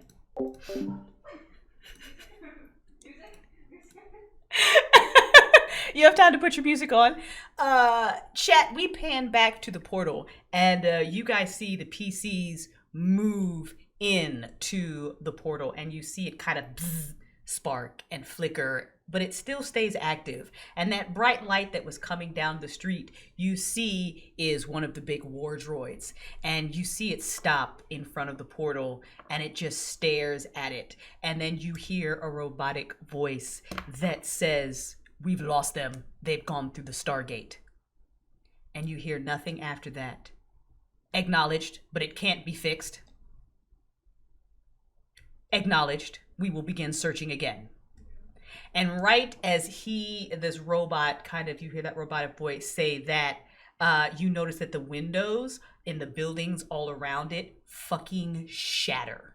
And these almost wraith-like figures come pouring out, and there's just it's like the population of the city, and they look very ghost-like, but they look very angry, like they've been stuck where they've been stuck for too long, and now they're insane, and they just fucking rip into this droid and like pull it apart, and they're just like, and it can't even hit them because it doesn't have the right kind of weapon, so it's firing and it's just going through them, and it just rips this thing apart. So it was a very, very good thing that the PCs didn't touch anything and went right to the portal. And now we'll move back to them. Hang on, I have to unmute you. Okay, you're good. Hello. So, okay, yeah, you guys are in a fountain. You've interrupted somebody. You have just photobombed of the photobombs. Bander is AFK, just so you know. Okay, that's fine. Welcome back. So, London stands up in the fountain and is like, it's like a little blows pond, water out really. her nose. Casually just gets out of the fountain and it's just like, does the what's up head nod, just walks over to the side like nothing just happened. We fall out of the sky every day.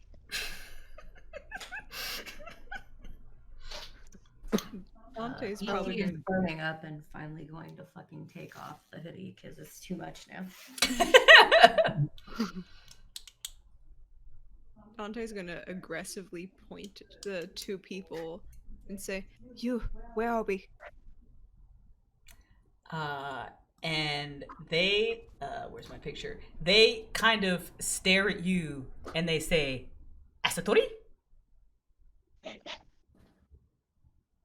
Michael recognized that name? No, right? No. Didn't think so. It sounds like a word. It kind of, the inflection indicates that, well, there was a question mark at the end. Is that an answer, or do you not understand the question? They just kind of look at each other and then look at you like... John, are you still wearing the clothes covered in blood? Yeah, I haven't changed. I'm still carrying my actual clothes. They look real wary real wary now. So the guy is gonna grab the girl's hand, and they're gonna kind of start to slowly move away from y'all.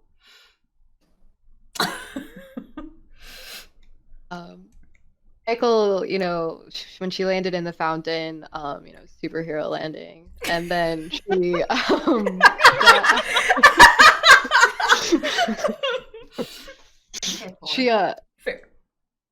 she got out of the fountain, kind of with a nice little lift over the edge. And as she sees how afraid this couple is, she kind of looks at her sword, looks at them as they're retreating, and then kind of puts it behind her back. She's trying to read the room.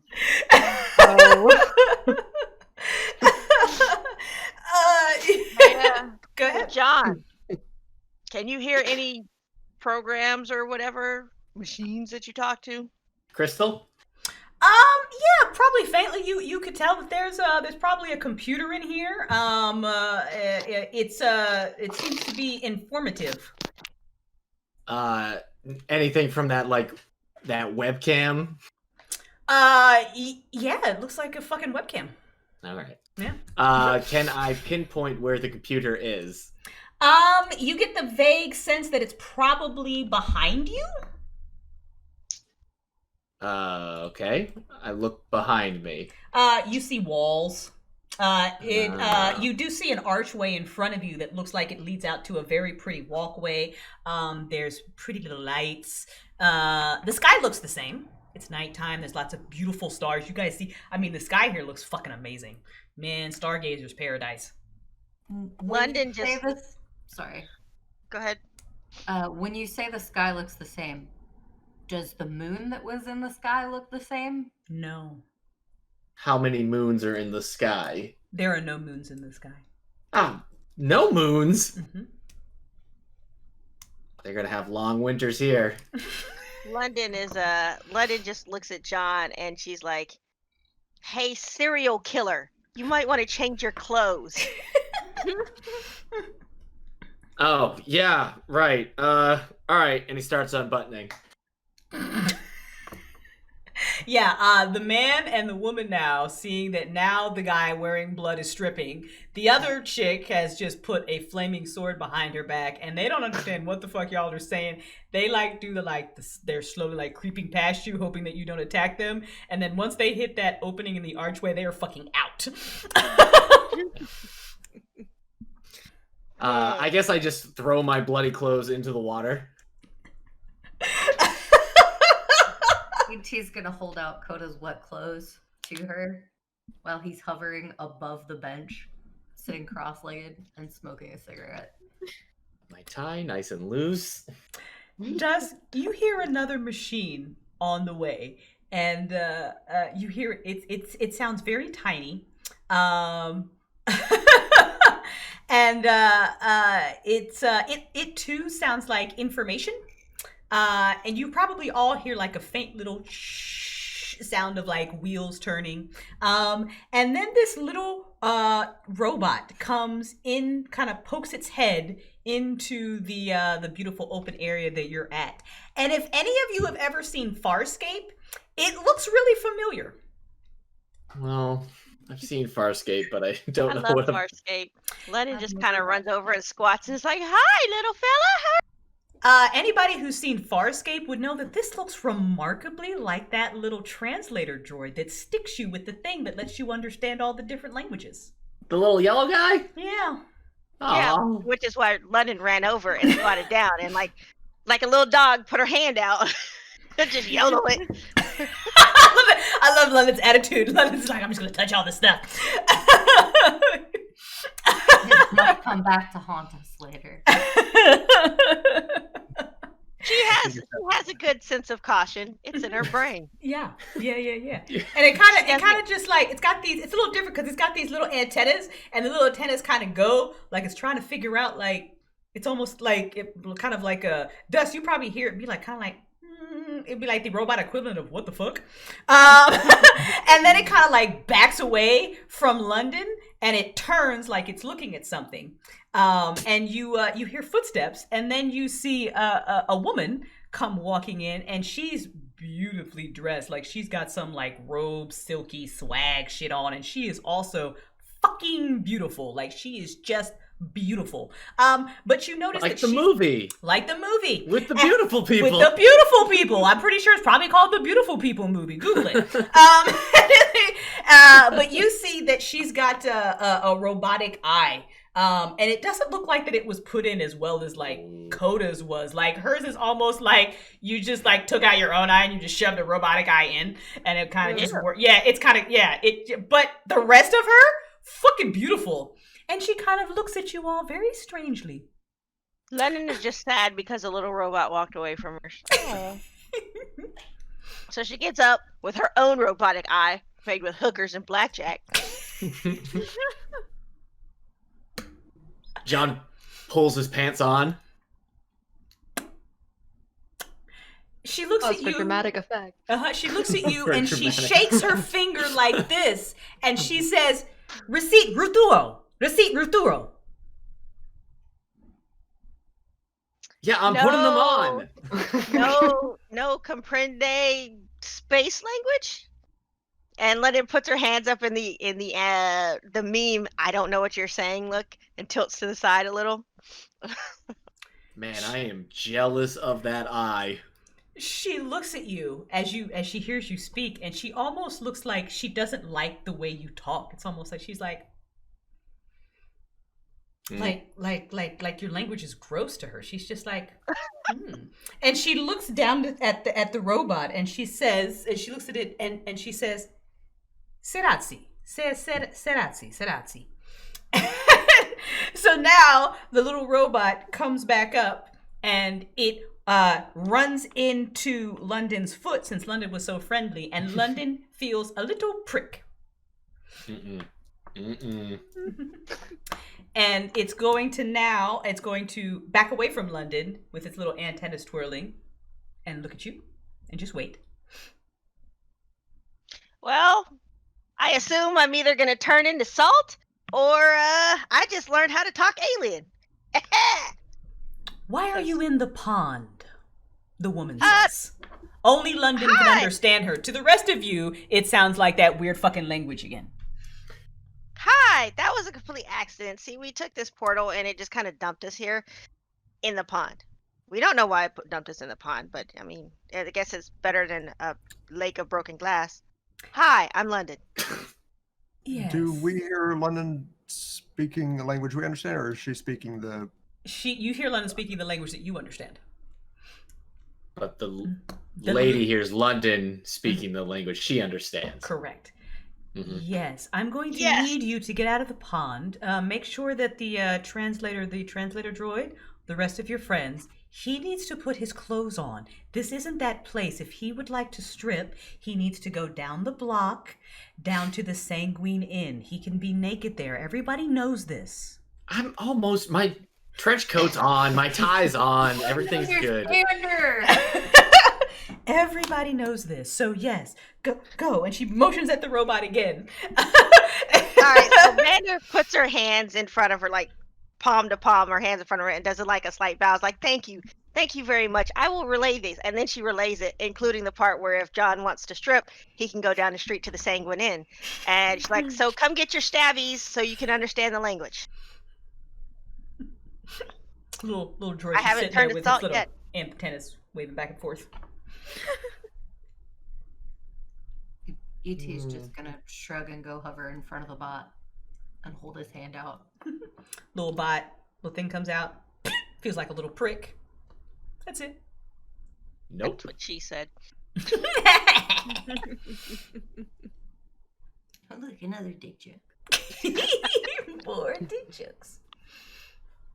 What about everybody else? What are you guys doing? Michael would let the robot prick. She would kind of walk up to the robot and just kind of present her hand. Happens as well. Anybody who presents their hand to the robot, you get a little prick. Mm-hmm.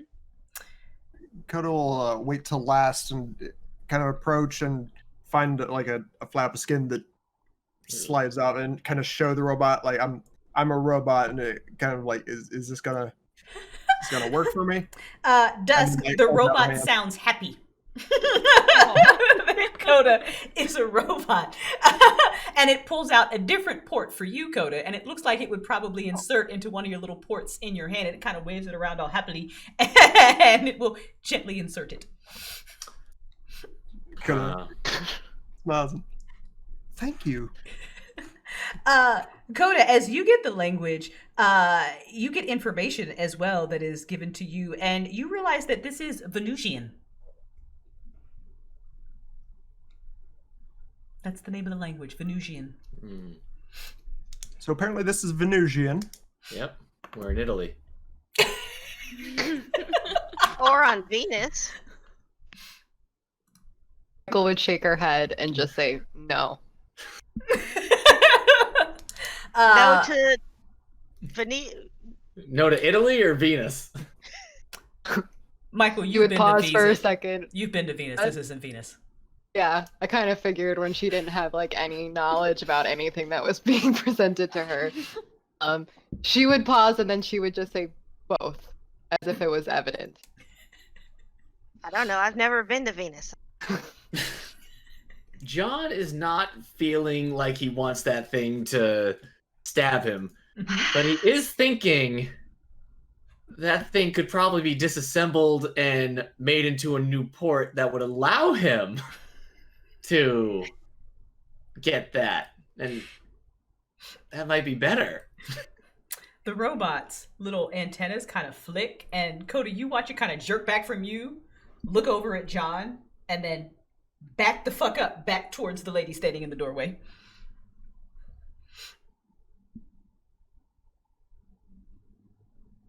I'm just saying, if things go badly, nobody blow up the robot. Dibs. London just kind of looks at you and is like, "What is wrong with you?" I'm not sure I want to know the answer to that. Can And I? E.T.'s gonna hover a little further away from John. Can I help you all with anything? What'd she say?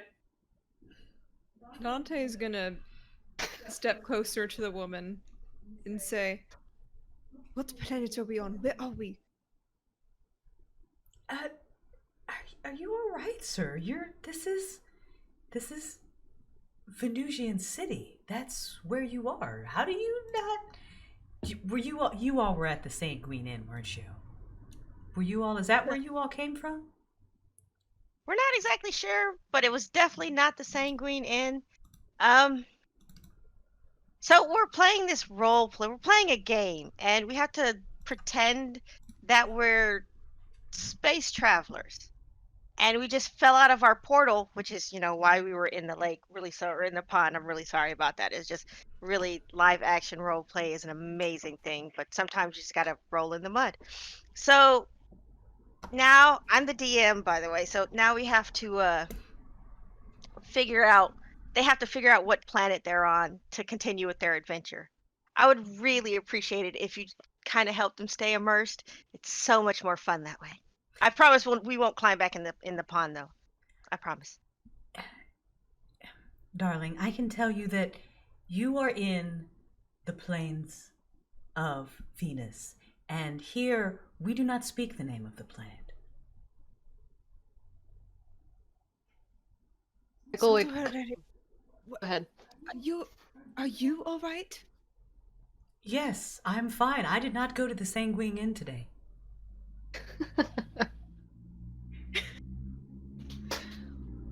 Michael would kind of...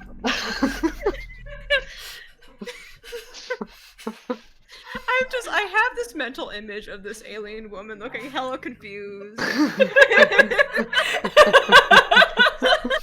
Fair. Michael would kind of just look very confused by London's explanation of live action role playing and DMing. She would just not understand what was kind of going on or why that explanation was happening, but she wouldn't interrupt. When she sees that it didn't really work on the alien lady in front of them, she would just ask, "Do you have a map?" Uh, of this land? No, we don't have a map of the plains of Venus. No, we don't. We go and we experience the beauty of the plains with our own eyes. And if you would like, I would love to give you a tour through our beautiful museum, where I can show you and educate you on the history of the beautiful plains and our leaders. That sounds lovely. Very educational, where we could learn things. What do you say? My crew of lovely role players? Shall we go learn things? And Lennon just kind of smiles, extra fake. Cheese.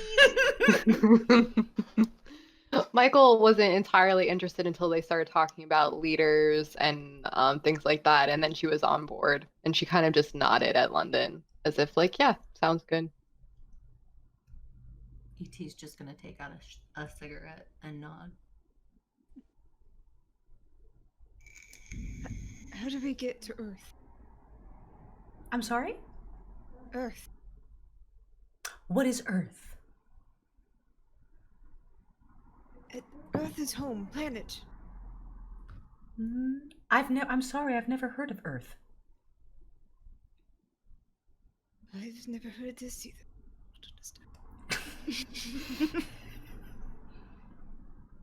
He walks off to the side, like aggressively, like scratching his head. He's muttering. He's frustrated. Did he take the bad pill?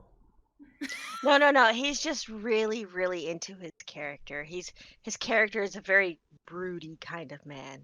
It's fine. It's fine. Oh. You all know you Like I can't said- have orgies here, right? You have to go down to the Sanguine Inn.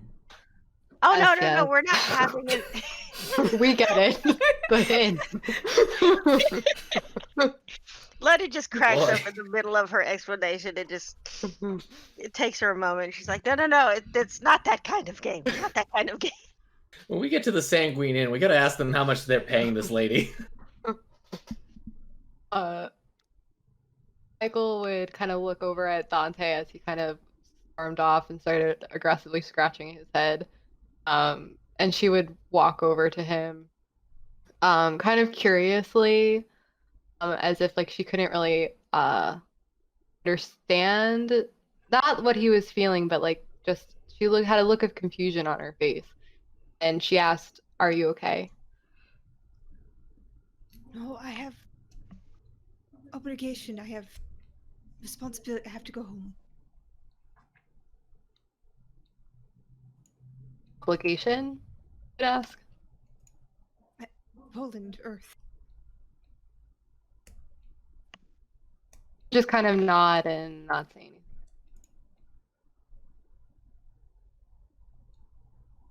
I imagine you have obligations too, Angel. Michael would be quiet for a moment, and she would look perhaps a bit sad, and she nodded, and she said, "Yes, I do."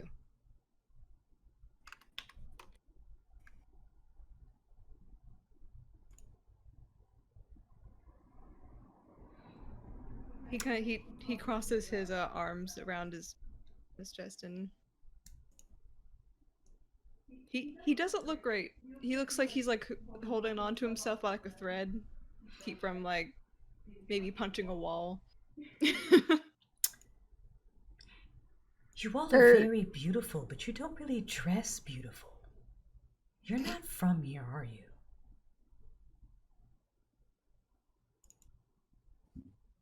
That much is evident, yes. Michael wouldn't even bother to even try to answer that question. She would be like, duh. Is this part of your role play? To look like the way you look? Yes. Out of curiosity, if you were to guess, where would you say we're from? My goodness. And she kind of circles around you guys, kind of looking you up and down to see kind of how you look. If I were to venture a guess, I mean, You look like those dirty people from Mars. They don't really come this far across the sea. They stay over there. Where did you say you came from again? Are you role-playing or... Coda is gonna turn to London and say, "See, I told you these were accurate clothes. I told you it would look realistic." Yeah, you do. You. I would say you were kind of those sand people. Because you're very rugged and yes, and even your little implants. They're just they're ugly. They're just not beautiful like ours. London leans back and looks her dead in her robot eye, like, really? Oh yes. She says it like she has no idea she's being fucking rude. E.T.'s gonna look at her and think about it for a minute, because Michael said that this wasn't Venus or Italy, but this lady has repeatedly called this the plains of Venus. And just referenced Mars.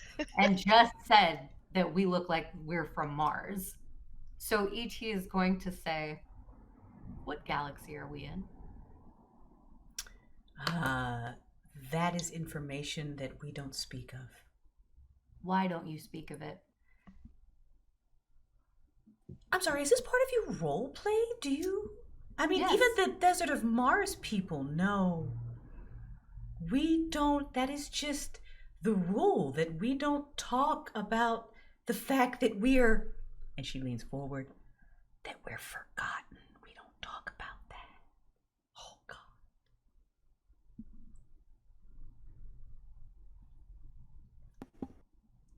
Is not understood. Whose rule is this? Everyone's. But it started somewhere. I suppose it's everyone's rule. I mean, especially here. You don't speak of it here. We remain at peace and beautiful. I've seen better. Me too, Michael. She kind of looks at you both like she's like completely offended. She's like, She like kind of brushes back her hair, touches her eye. Michael would seem pleased that she was offended, and she would look over at Dante and kind of like smile.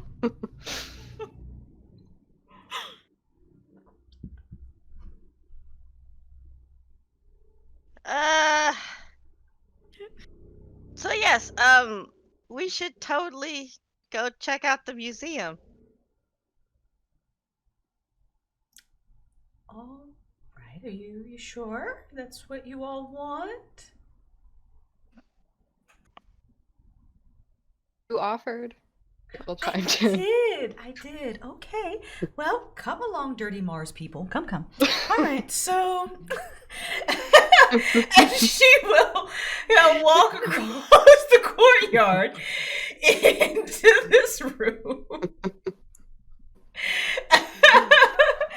And sorry. And you see in this room that like it's like her, it's beautiful. It's like the floors are all made of what looks kind of like white marble, and there's like these beautiful statues in here, and it looks like a fucking museum, but it just doesn't look like a museum full of anything that you really kind of recognize. The big statue in the middle is of a big, strong looking dude, and he's standing there all like in this big like posy pose. Like if he had Jason Momoa hair, he'd probably be like flinging it back. It's like one of those fucking poses. Oh yeah. The other statues in the room, 3 of them are women, and they're all kind of standing there in the same like kind of blue stealing it. This is my movie photo, pose type of picture, and she looks like this is her jam, and she walks in and she starts talking, and she's like, and this is the beautiful Jonathan. Jonathan was one of the first rulers of the plains of Venus, and she goes on in this fucking long detailed tirade about he was beautiful and he helped found this place because he wanted everybody to be beautiful, and he had like 8 wives and 3 husbands and blah blah blah blah blah blah, like his whole life. And yeah, he built up this place and he made it what it is, and it's so fucking beautiful. And she loves that word, fucking beautiful. Like everything just has to be fucking beautiful. And she takes you. You can tell it's real fucking important here. And she moves down to like the other statues. She's talking about various different rulers, preceded by 3 women that were possibly his daughters. And this is Micah. She is our current ruler. She is wonderful. Micah has 3 husbands and 2 wives and currently 15 children. And she has kept all of our values intact, and she has ensured that the plains of Venus remain a place of peace. While everyone else fights, we do not. We stay peaceful. We do not allow violence here. As she's talking, Dante just has, arms crossed, and he's looking at her, and he's like imagining shoving his weapon into her throat. That's literally what he's standing there doing. He's just being very imaginative. So I didn't hear it. You kind of cut out. They don't allow what? Violence. We don't allow violence here. Yeah. So what about this the Sanguine Inn place? That's one of the more that is our entertainment tavern. People go there and they let loose and they have fun, and it is where you can go, and if you'd like, you can be naked, you can walk around there.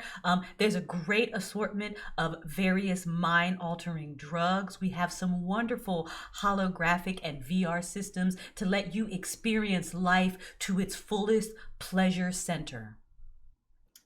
He's just gonna blow out a puff of smoke and smirk. There are, of course, other places in town, but you all are just so strange. I assume that maybe you'd gone there and taken the other pill. What pill options are there, actually? Oh, too We've many never to been there. count. Really? Okay. What? You guys are very good role players. Is this role play? Okay, whatever.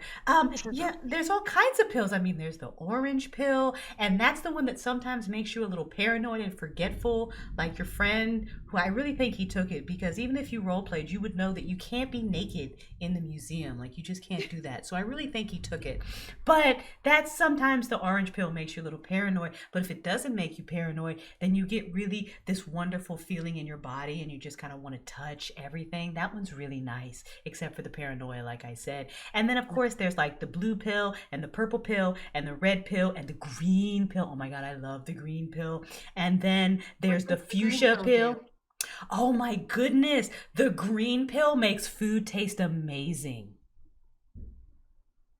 I mean, shouldn't food taste amazing anyway? Yeah, that sounds like what food does. No, but it just, you don't understand because you haven't taken the pill. It makes it taste so good. Like your whole mouth just comes alive. All right. What else can you tell us about the plains? As if we are completely new here and, we're filthy Martians and we want to know more about this. Well, the town, the city, the plains of Venus is a city, and then outside the city, it is all beautiful, but don't go past the trees because then things get weird, so don't go past the trees. Outside of the trees is where people fight. Oh God, it's so terrible. They fight. Anyway, but here inside the city, it's wonderful. Micah stays down at the casino. That is where she really reigns supreme. And there's a beautiful bazaar if you'd like to go shopping and maybe get some clothes. Go there. But the bazaar is wonderful. There's all kinds of shops and things there in the bazaar. There's a beautiful cathedral where we worship Venus and how beautiful she is, and we give our thanks to the goddess for all that she has bestowed upon us. So what do you guys do for money? I'm sorry? How do you pay for all of the things that you, what do you give in exchange for all of the goods and services? We just do it out of the kindness of our heart. If you need something, we are welcome to give it to you because I am beautiful and, well, you're not, but I am beautiful and the people that we exchange with are beautiful. And so we just exchange that beauty so it keeps going. There's no money. What? You mean like shins? Like they use outside of here past the trees? That currency? Yeah, but we don't accept that here. You just have to be beautiful. You are failing. I'm sorry? He coughs. She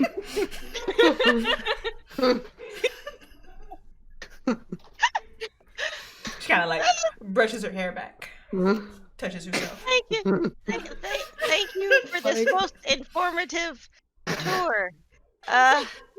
We have definitely enjoyed partaking of the knowledge and your beauty. Sorry, I got a little pond water in my nose there. We're sorry about falling in your pond. We'll just be going. I think we'll go and try those pills at the Sanguine Inn now, unless anybody has any questions. Girl just shook her head and she looks very skeptical, like she doesn't believe any of it. There's nothing that you sure you guys are okay? I mean, this museum has all kinds of. Are you looking for something? Or are you just role playing but not having sex, which is very weird?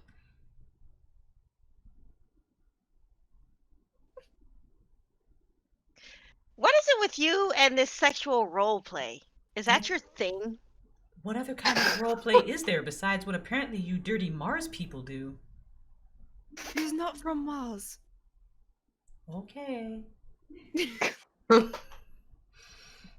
So just so we know, what's the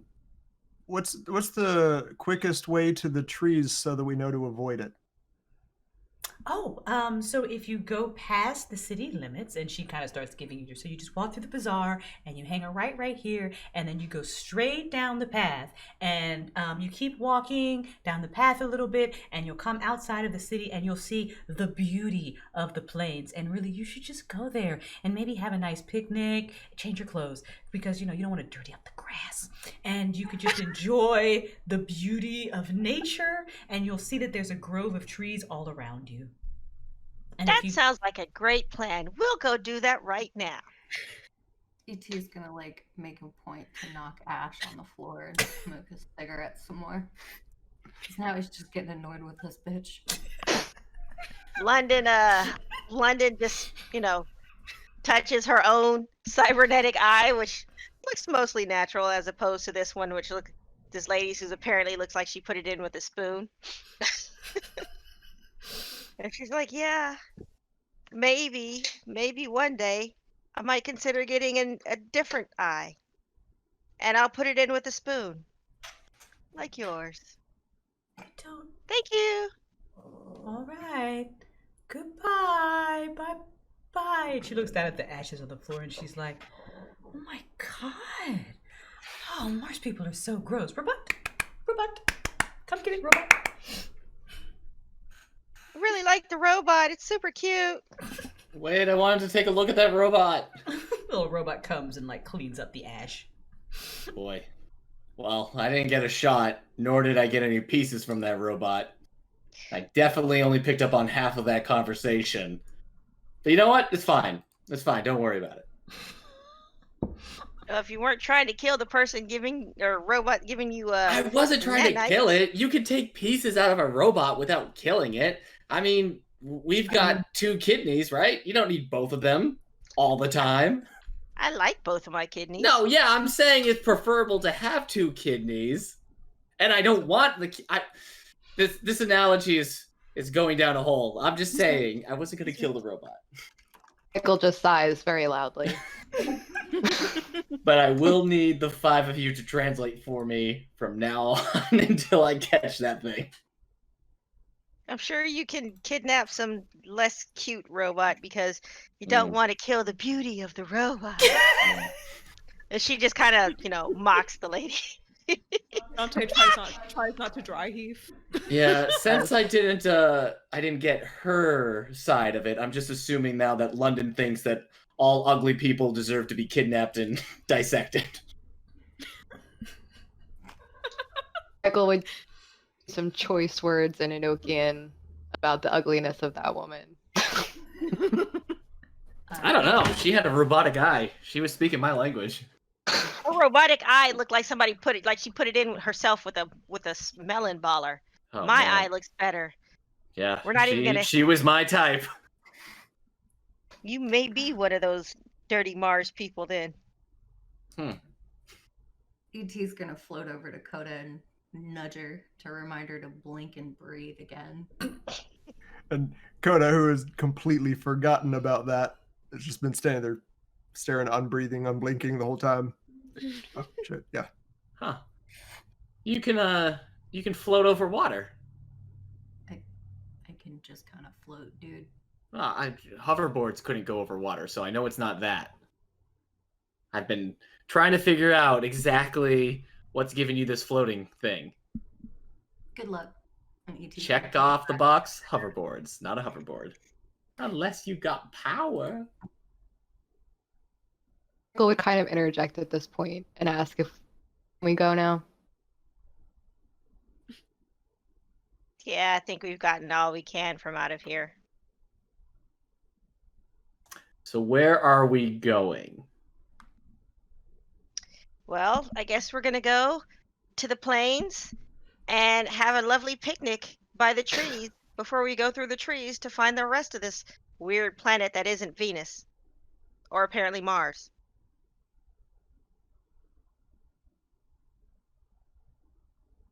Michael nodded. Be good if we could find more information too about Mars, if it's the same Mars. It's in the human galaxy. Here, human Earth. We could stop at the Sanguine Inn on the way. Yeah, that is sounding very interesting to me as well. Maybe they have sandwiches, as well as illicit drugs and random orgy sex. He just needs to restock.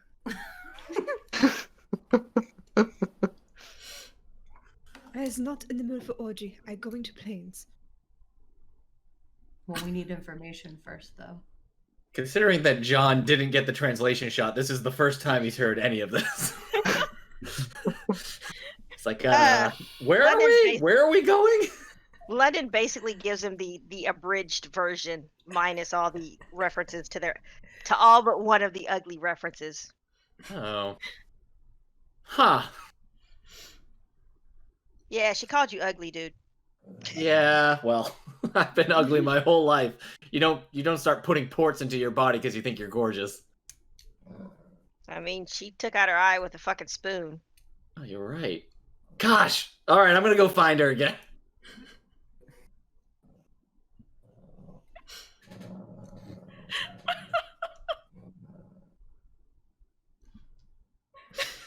So, do you all exit the museum? You just standing around looking for the woman who has a very skewed sense of beauty? What are we doing? Dante would exit the museum. Yeah, London heads for the Sanguine Inn. For reasons. And curiosity. What about Michael and Coda and John at ET? What are you guys doing? Splitting the party. Oh, yeah. I think Coda's ready to leave the museum. Okay. He's dealing with some bullshit right now. John has no clue who to follow or where to go. Well, it sounds like the majority of the party is exiting the building. Michael, what are you doing? Michael's also exiting the building. He's done. So, as you guys walk out of the building, you see a woman walking down the street, and she's got two big men walking behind her, and they're like huge, big muscle like dudes, like they're from California and they go to the gym, and one of them's name is probably like fucking who are they trying to impress? Rod or something or whatever. You know, and they're all everybody here. Like the street's pretty like crowded. There's a whole bunch of people. They're all like dressed in these beautiful fucking clothes, but they all have like their tech is like weird. It's like their faces are beautiful or their body, and then you see like the weird, gross way they inserted their tech. Like they didn't know how, but they just wanted it, and they think it looks hot, and it's fucking gross. Except this woman. This woman doesn't appear to have any kind of tech, and she is genuinely very, very pretty. She sees you guys come out of the museum, and she kind of stops, and she looks at you all, and she's watching you walk out. But then her eyes, you know, she kind of follows you all with her eyes, but they stop on Michael, and she cants her head, and she says, "Archangel." And that's where we're going to end. What? What? Hold on, Bun's AFK for a second. She gets to get that. Bum, bum, bum. 10 out of 10, I approve. We really needed Banner's phone to go off just then. Yeah, we did. Right. What you miss, Bud, is the group walks out of the museum, and you see all the fucking beautiful Venetian people with their beautiful faces and their gross tech that they think is beautiful because nobody has told them otherwise. And you see this woman walking down the street, and she's got her two big bodyguards behind her that are probably named Rod 1 and Rod 2. And she doesn't have any of the electronic stuff, though, and she is genuinely very pretty. And she kind of stops as you guys come out to kind of let you come out, and she kind of tracks your movements. But then she sees Michael, and her eyes stop on Michael, and she says, "Archangel." And that's where we're going to end for this session. I was waiting for it because I've been looking at the clock. I'm like, she hasn't done it yet. This is going to suck. To be continued. It would have been perfect for Vander's phone to go off right That now. literally what has said. Yeah. Sorry, not sorry. There's no notifications at this. We're gonna have to start like texting Vander when we want the dun dun dun. So, how you guys feeling? Did you have fun? I have many feelings, just so you know. I'm processing. Mm-hmm. Yeah. John makes you real uncomfortable. John should actually. John just, slightly schizophrenic. It's interesting. Yeah. We're going to have to make a Discord for the collectors so chat can ask all their questions, because chat keeps telling me that they have questions. Chat's gonna have to learn how to do the spoilers tag though, just so you guys know, because if you're gonna do that, like, unfortunately, because of the nature of Discords, none of us are going to be excluded from it because we all have admin rights. And did Twitch get rid of the multiple chat rooms? Yes, they did. Yeah, I just picked up on that. Because nobody used them. Yeah, I guess that makes sense. But this is that would be the kind of thing for this. Yeah. Oh well. Yeah, they got rid of it towards the end of last year, actually. I missed that. Okay. And then when they implemented ModView, the moderators actually can have a private chat, but unfortunately, the chat room cannot. So rude. Weird. You guys are so fun. many questions. You guys did so good episode. If you have questions, Discord Crystal with all of your questions. Bombard her relentlessly. I'm just kind of wondering, like, okay, so we're technically on Venus. They think we're from Mars, but Michael doesn't recognize any of this and clearly should. So something is very wrong. And Michael doesn't speak the language. Also true. At least the people here say that this is Venus. And exactly. They say there's dirty people on Mars, but like Dirty Mars. Michael's been to Venus and Mars, I'm assuming, and none of this was there. So. Oh my God, leave. Damn it, leave. Why not Martian? I feel like What the Fuck was appropriate title for episode 1. Yes, yes. It Yeah. was. What are you gonna name episode 2? Haven't decided yet. Lots of pain. Probably Excruciating LOL. You know what? That's a great LOL. It's a good. No one uses Dirty Mars blinds. Fair. What the fuck 2.0? Yeah. What the fuck part 2? Great. All right. Well, I'm glad you guys are enjoying and have many questions. You should. Yeah. I'm very proud of you all. You did very good because chat Nobody heard. died. Chat heard about what you could have done but did not. So good job. Chat has info. And you are actually welcome to go back and listen to the VOD to hear what I said to chat now that we have passed the episode. What the fuck, the musical? I like it.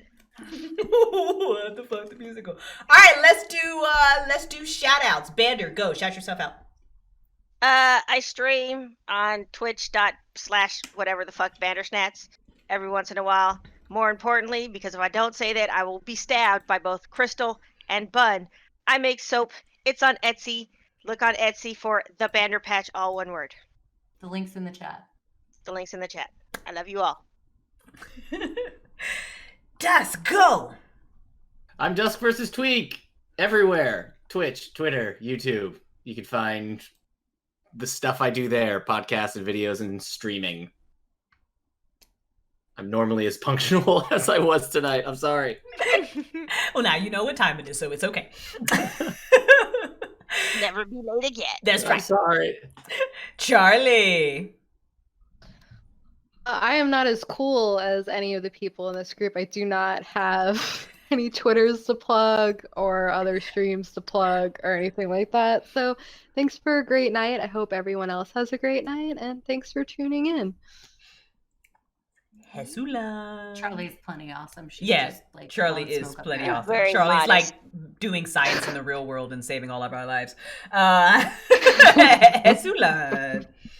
I'm Hesulan. I streamed like twice a couple years ago, and like Bun and Crystal keep bugging me to stream again. You should totally do it Streams again. in Beat Discord Saber. for us. You should stream So- Beat Saber. Been thinking about it.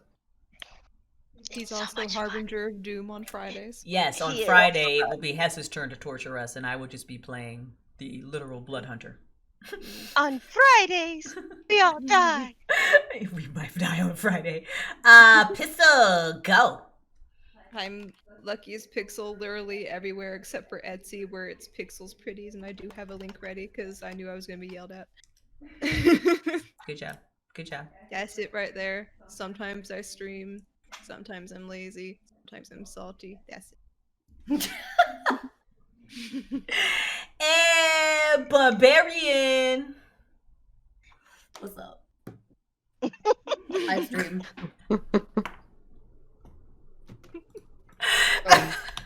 Oh my god. Let me get her. She also has a damn Twitter.